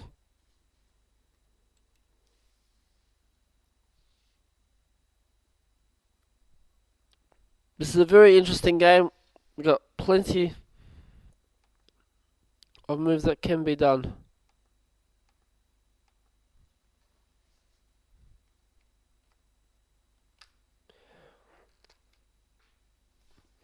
It's just a matter of how and when they are made.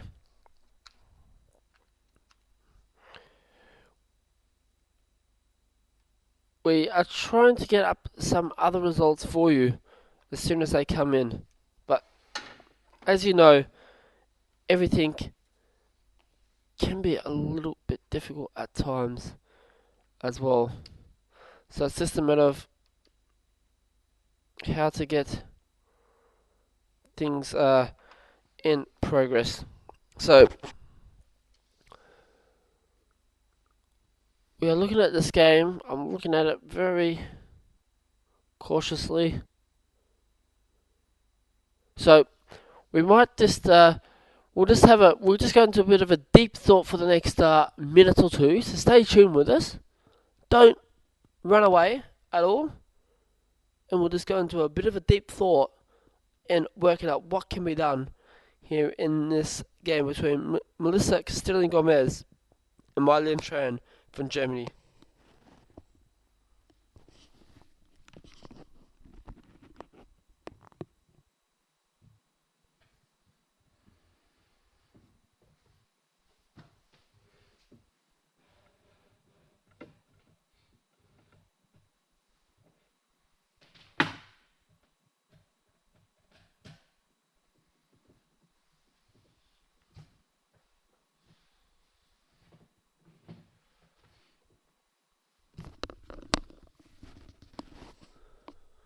So we are back, and as I said, we are looking in deep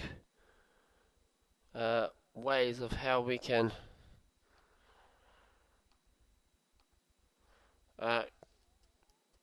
how we can actually break through for black here.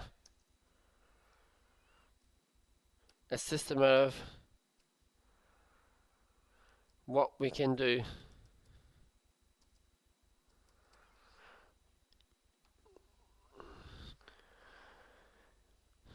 I think rook e8 must be played. But that knight e4 looks very promising, attacking the pawn as well. Question is how to break through is the ultimate question at the end of the day.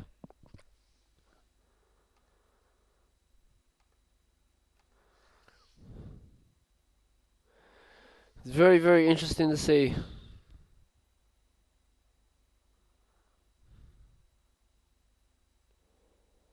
What does black do here? This is the key question. You could almost say this is the $1,000,000 question here. I want to look at another game here. That's the Lydia Tomnikova game against Paula Rodriguez-Ruda.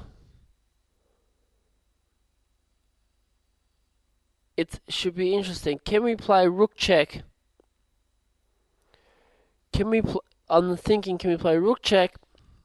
So rook e7, you can see this rook e7, king f8, knight d5.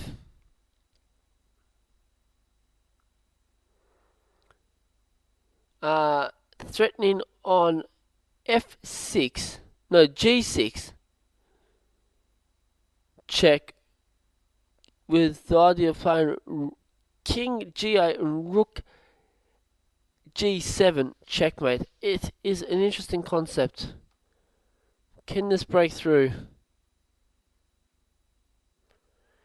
This is the $1,000,000 question as well.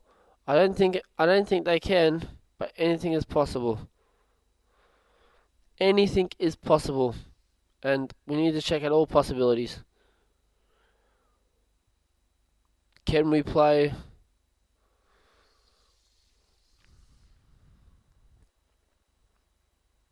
The other question is, can we play g3?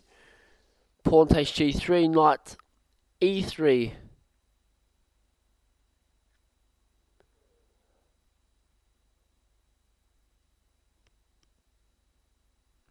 Anything is possible. This is, again, this is the question we need to ask ourselves. What can we do as such?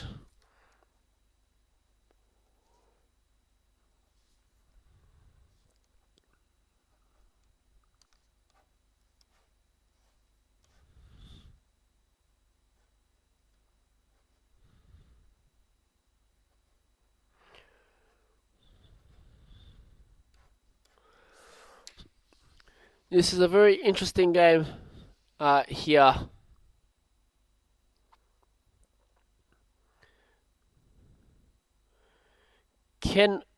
Is it possible we can look at playing? If we play rook e7 check, knight e5, we have to look at something very quickly. I think this is the only real progress.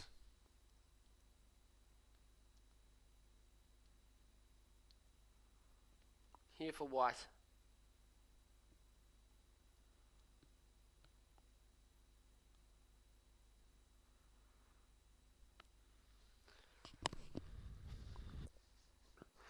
Let's have a look.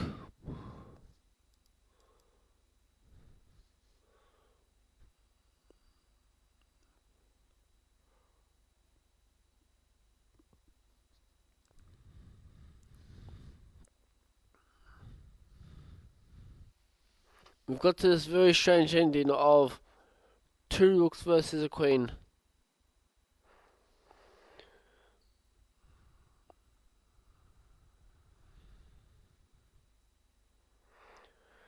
The only thing is, it's going to lead to a draw through perpetuals, I believe. But anything is possible.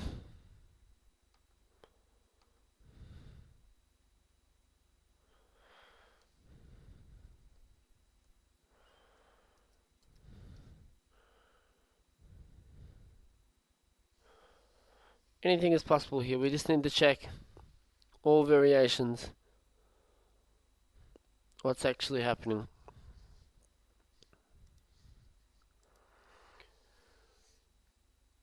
Let's see what's happening in one of the other games.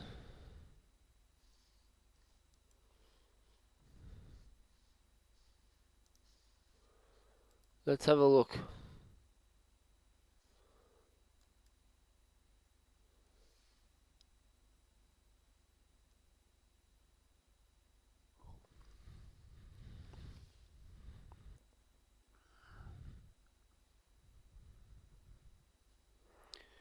We now need to find ways how to stop checkmate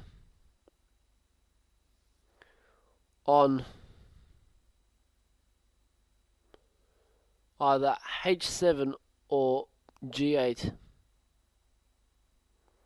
Black is in trouble here. After we have king b1,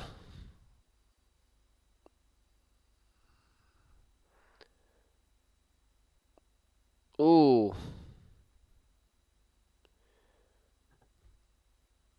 Black has done a very good move and won the queen on a7.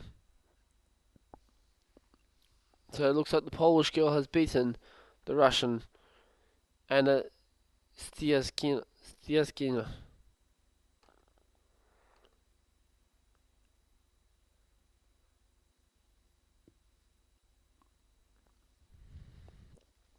Which is always good.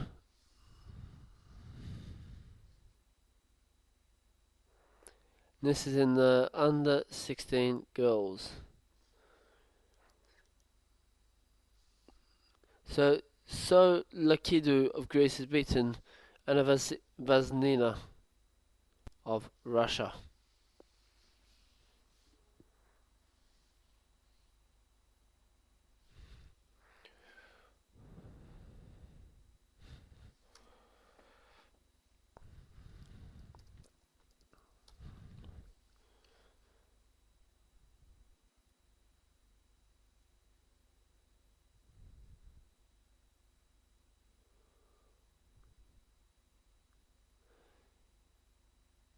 This game between Mainava and Laura Unic of Slovenia. It's very interesting. We've got a queen versus two rooks. It's going to be interesting to see what actually happens. Queen check. Okay, so we've got queen e6. I think queen e6, king g7, queen takes c6. We're winning a pawn.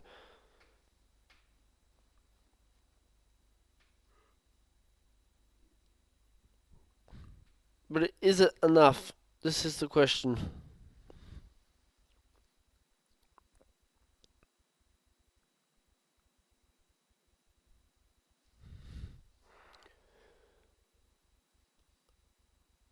I think we might be able to see a win here from Mainava of Estonia.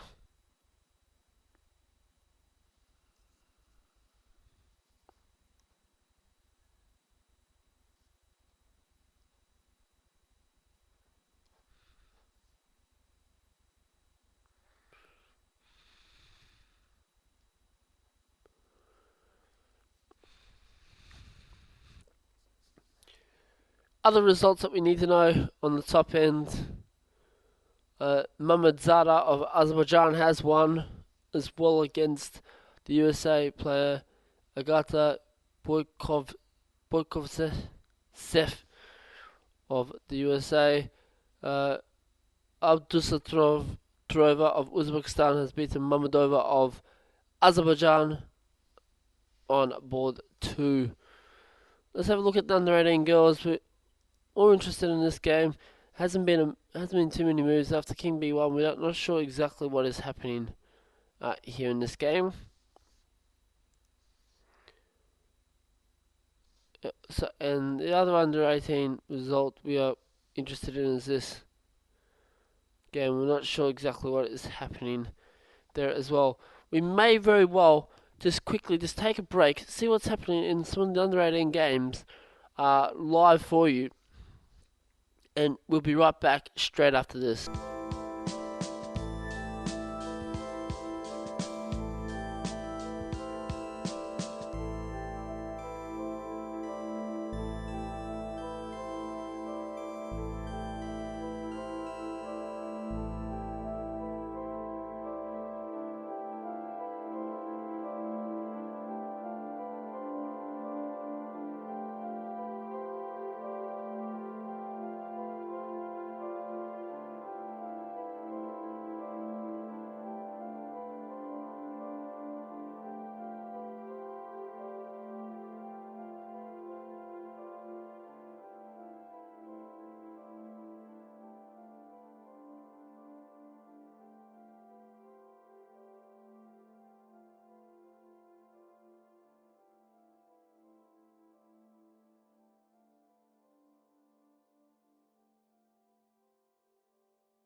echo of a distant time, come willowing across the sand, and everything is green and submarine. To rewind,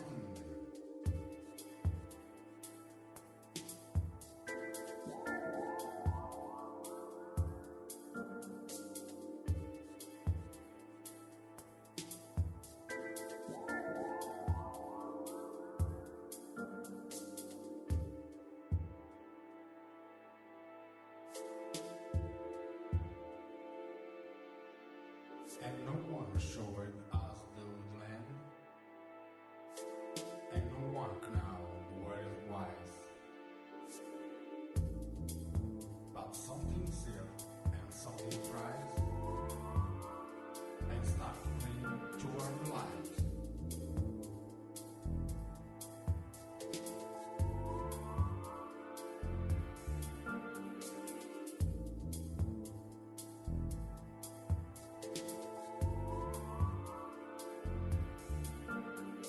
Stranger pacing in streets, I change to great lazy limbs. And I am you and what I see is me. And do take you by the hand.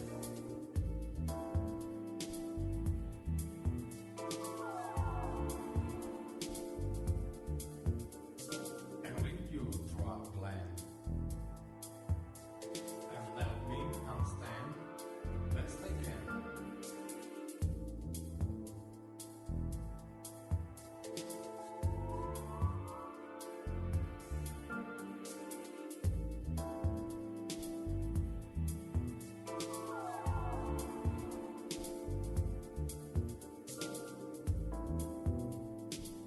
And no one call us to move home.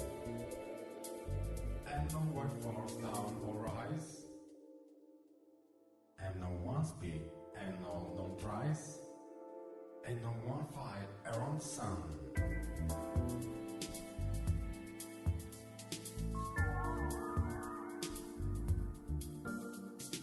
Clueless everyday you. Follow my looking eyes. Inviting city with rise. And to window in your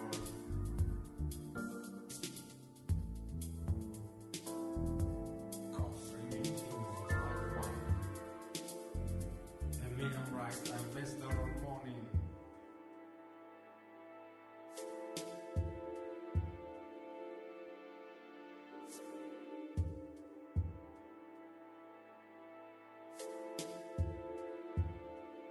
And no see my ladies, and no one made me close my eyes.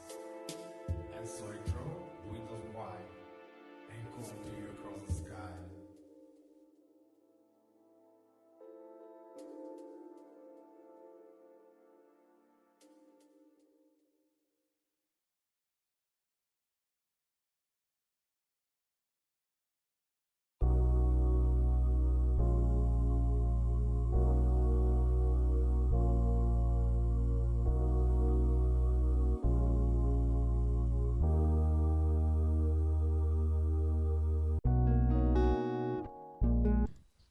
Welcome back here to the World Youth Chess Championships held here in LA, and for 2013, it's almost wrapping up for the tournament. As you can see on your screens, we've got Maya and Ivan playing with the white pieces against. We'll find out exactly who it is against, but we can't remember. There we are, Laura Unic of Slovakia. It's a very interesting little setup. Can we see a win here from white? This is going to be quite difficult actually to win this, but anything is possible. So let's see what can be done here. Maya is having a very long hard think, see what can be done. Called Rook B2 with the idea of Rook C2. Have to play Queen A8 potentially to keep things on their toes. I want to give you a brief update on what's happening in the girls under 18 event.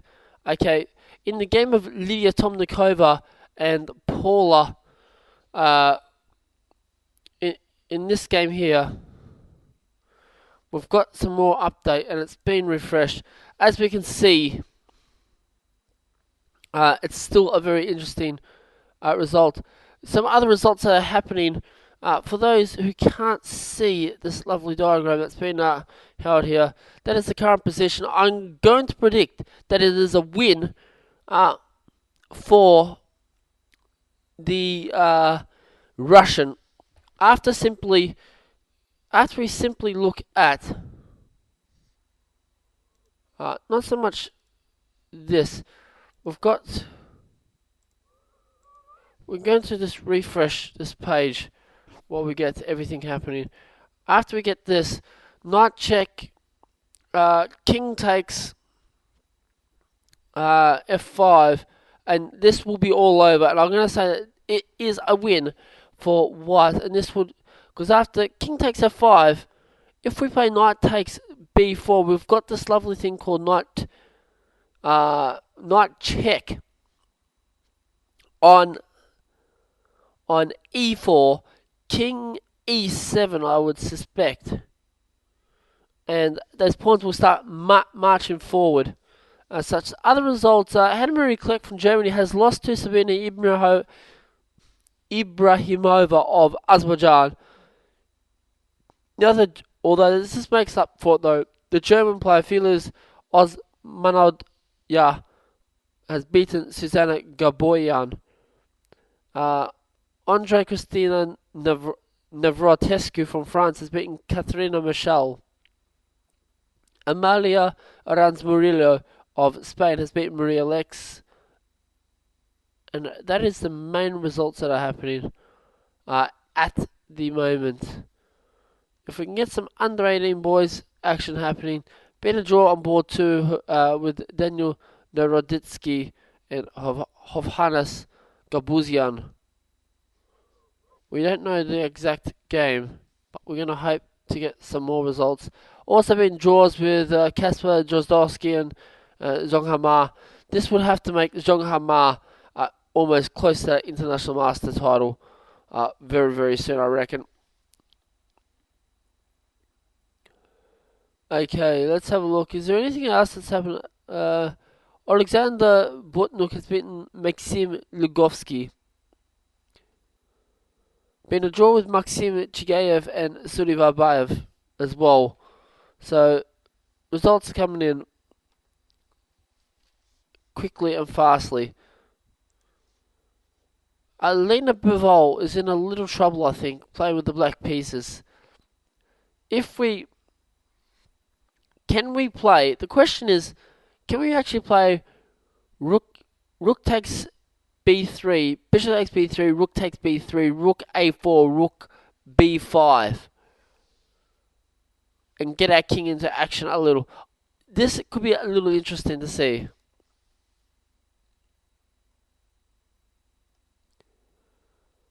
The other thing is how to get that rook activated. If f5, that would be a mistake because you just simply play rook takes b4. Rook takes b4. King takes b4. King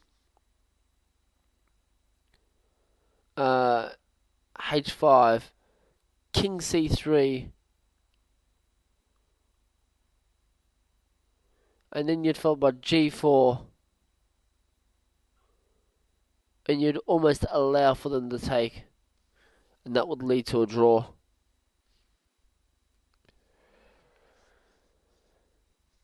Let's have a look. This game here is very interesting. Okay.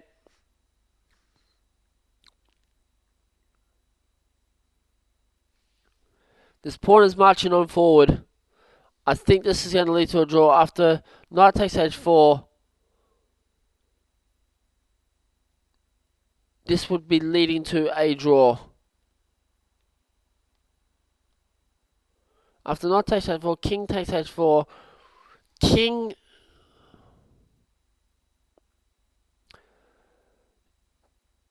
c6, king g4, king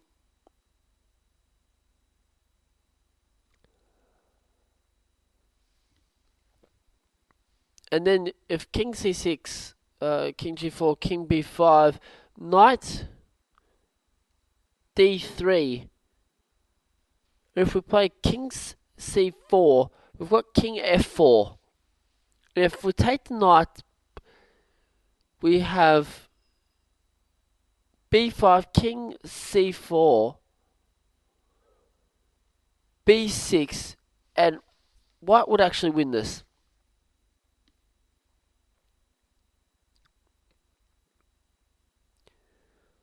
So we have to find the correct play here. Maybe we have to play first, if black decides to play something different, maybe we can play knight e4 and c3.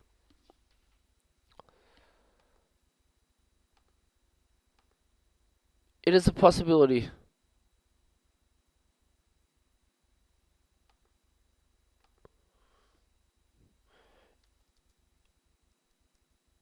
Anything is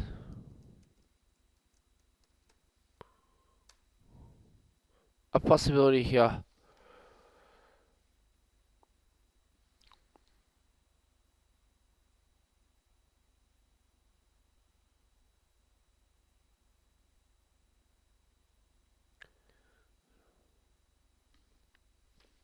Let us have a look. We're trying to get logged on here in here, but things aren't just going our way at the moment. But still, we are not giving up, because we never give up here in our lovely little thing called the press room.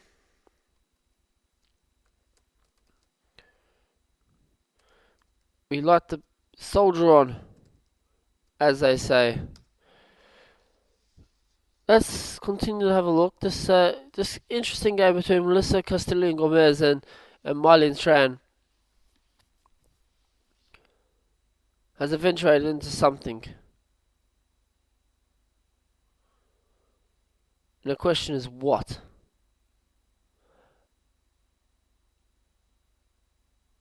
After rook, I find this very hard to believe. After rook b6,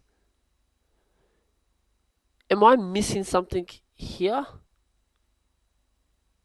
If we take the rook on b6, queen c5 check, and I'm gonna comfortably say that this week, and if we play queen king f7, we've got queen e4 check, and this leads to a lost game for black, I believe. So it is a very interesting situation as to what can happen. So let's have a look in this game.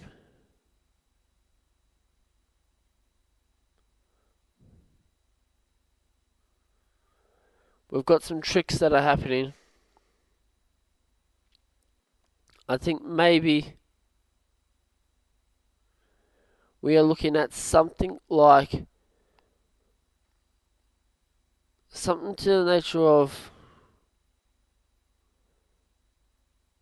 fg5, fg5, g3 takes, king, rook takes,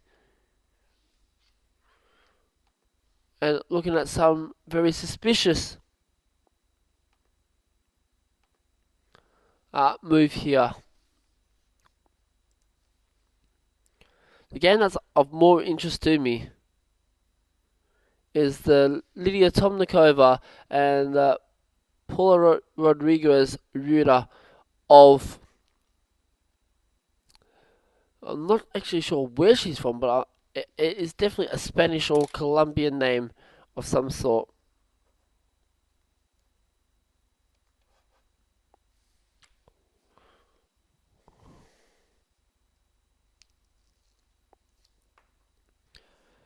So while we are taking a look at this, this is the chance for you to go get a quick glass of water or tea or coffee, and then make your way right back here in front of the TV screens or your I should say your computer screens, to keep this action going right through. For the World Youth Chess Championships held here in Adelaide for 2013. You can watch the live coverage at www.worldyouth2013.com and follow us on the Twitter account at WYCC2013.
That's right, we are still here.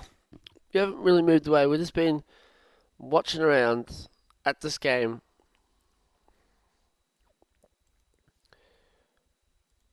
Let's just take a couple of moves back in this game between Yi Zhao and Alina Bivol of Russia. Pushed, take, rook here, rook there, push, push.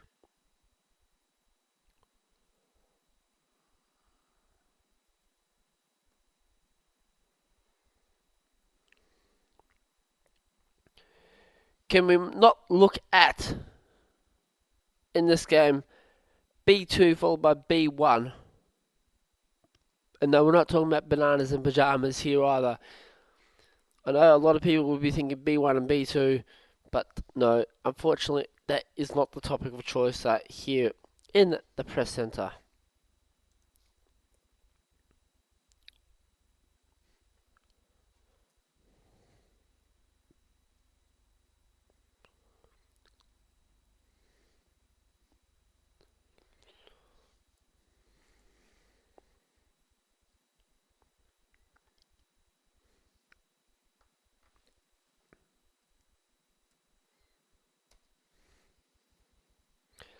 It is very interesting to see what's happening here in the World Youth Chess Championships held here in Adelaide for 2013.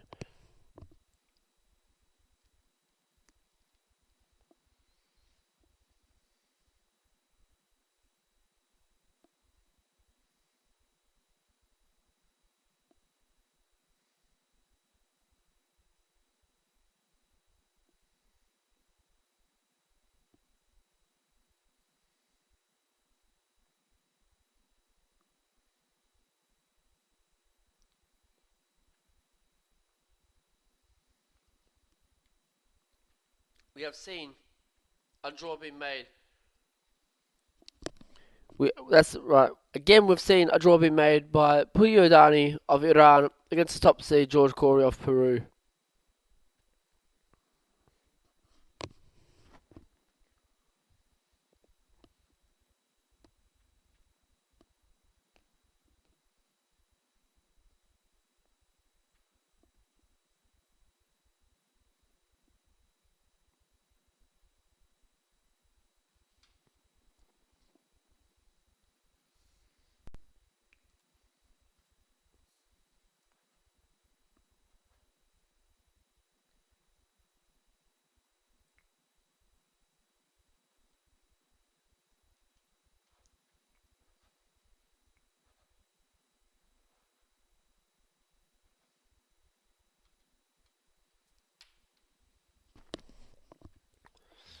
Again, we're back here with the Lydia Somnikova, Paula Rodriguez Ruda game. You see that on your screens there. It's a very, very tight game. Along with the game between Yi Zhao and Alina Bivol of Russia. We had to take this quick opportunity to take a very quick short break. We'll be coming right back here with some more coverage of the World Youth Chess Championships held here in Adelaide for 2013.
I see you.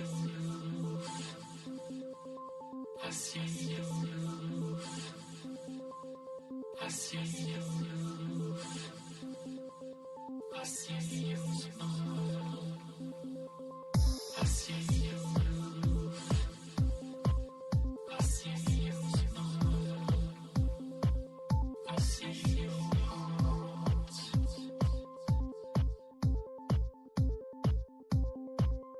I see you. I see you. I see you.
Poland, Melissa Castellin Gomez also won against Marlene Tran.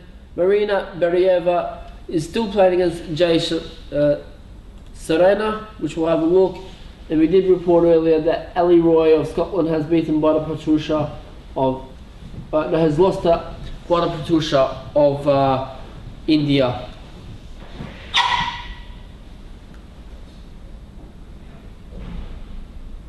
I'm sorry, coming. And okay, so we're back here on. Okay, so let's have a look. We've got some lovely things happening here in front of me. Ali Roy, the Scottish and only contingent from Scotland,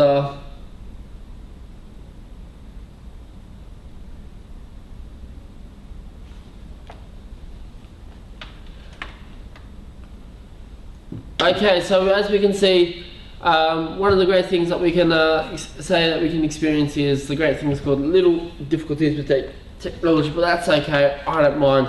What we can say is, for one thing, though, we are looking at this game very quickly. Yana Makova has also won against Aka Fatma Durmaz, is suspected of Turkey.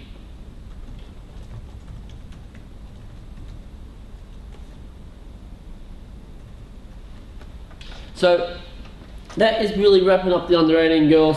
The under 18 boys, as I said, has been a draw fest happening at the moment, but that's okay. With the only other game that's going on is the Felix Jose Yonoso and David Anton Gujara, which will probably end in a win now for black.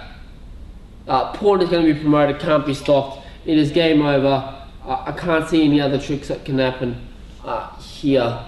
After Bishop, we can look at some cheap votes. Bishop D2, 93, Bishop takes, Knight takes, and it's pretty much game over here. Black will be signing the papers for a win. Let's just quickly go to this last game. Marina Barieva from Russia playing the Indian player I think Jaya Saranya. Still a very tight battle. We can be looking at potentially another long battle. We've got 5 pawns versus 3, but then at the same time so black's got, just for our viewers and listeners who can see this, we've got 5 black pawns, a queen and a bishop versus 2 rooks, a bishop and 3 white pawns. So anything could happen. If we play queen, we have to be very careful because we might get our queen trapped. Queen A2, rook, queen A2.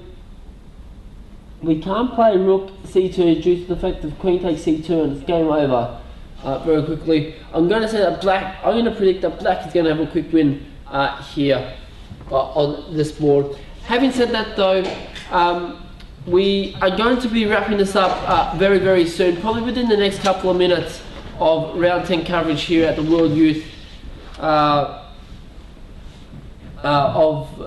the World Youth Chess Championships held here in LA for 2013. So on that note, we've pretty much only got a couple more games that are happening. We're going to just see what's happening with all our cameras that are floating around this great tournament hall here in the World Youth Chess Championships. We've only got really those small little cameras happening. Remember, games are starting tomorrow. If I'm not mistaken, they are starting at 9 o'clock. But we will get some confirmation on that. I believe it is 9 o'clock. So we might just quickly switch over to some music and the beautiful music that we do have. And we'll get some confirmation. Then when I come back, we will be finishing up extremely soon. So stay tuned and we'll be back here in the next couple of minutes here at the World Youth Chess Championships held here in LA.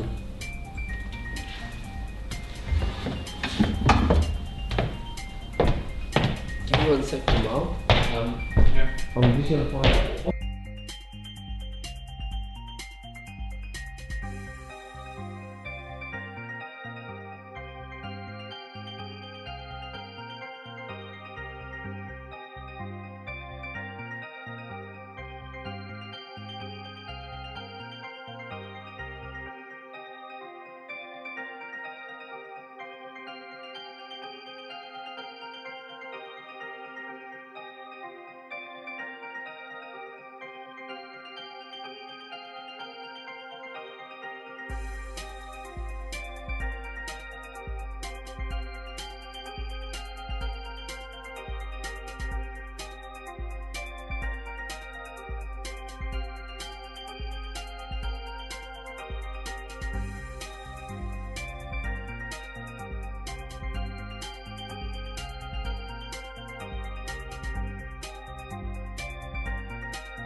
And we're back here at the World Youth Chess Championships. We're going to be wrapping this up now for round number 10 coverage here in Elaine for 2013. Just want to say, for all the viewers and listeners out there, thanks for tuning in once again. Remember, the round number 11 game, the final round of the World Youth Chess Championships, which is going to be an exciting round because that's when we define who is our champions right across all the age categories, starting at 9 a.m. local time. So check your local guides and times for when that is. So it's 9 a.m. Dubai time or UAE time. Until then, I'm signing off. And remember, have a great evening or morning or afternoon, depends on where you are in this part of the world. So I bid you farewell for now, and I'll see you tomorrow back here at 9 o'clock for the final round coverage of the World Youth Chess Championships held here in LA for 2013.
Thank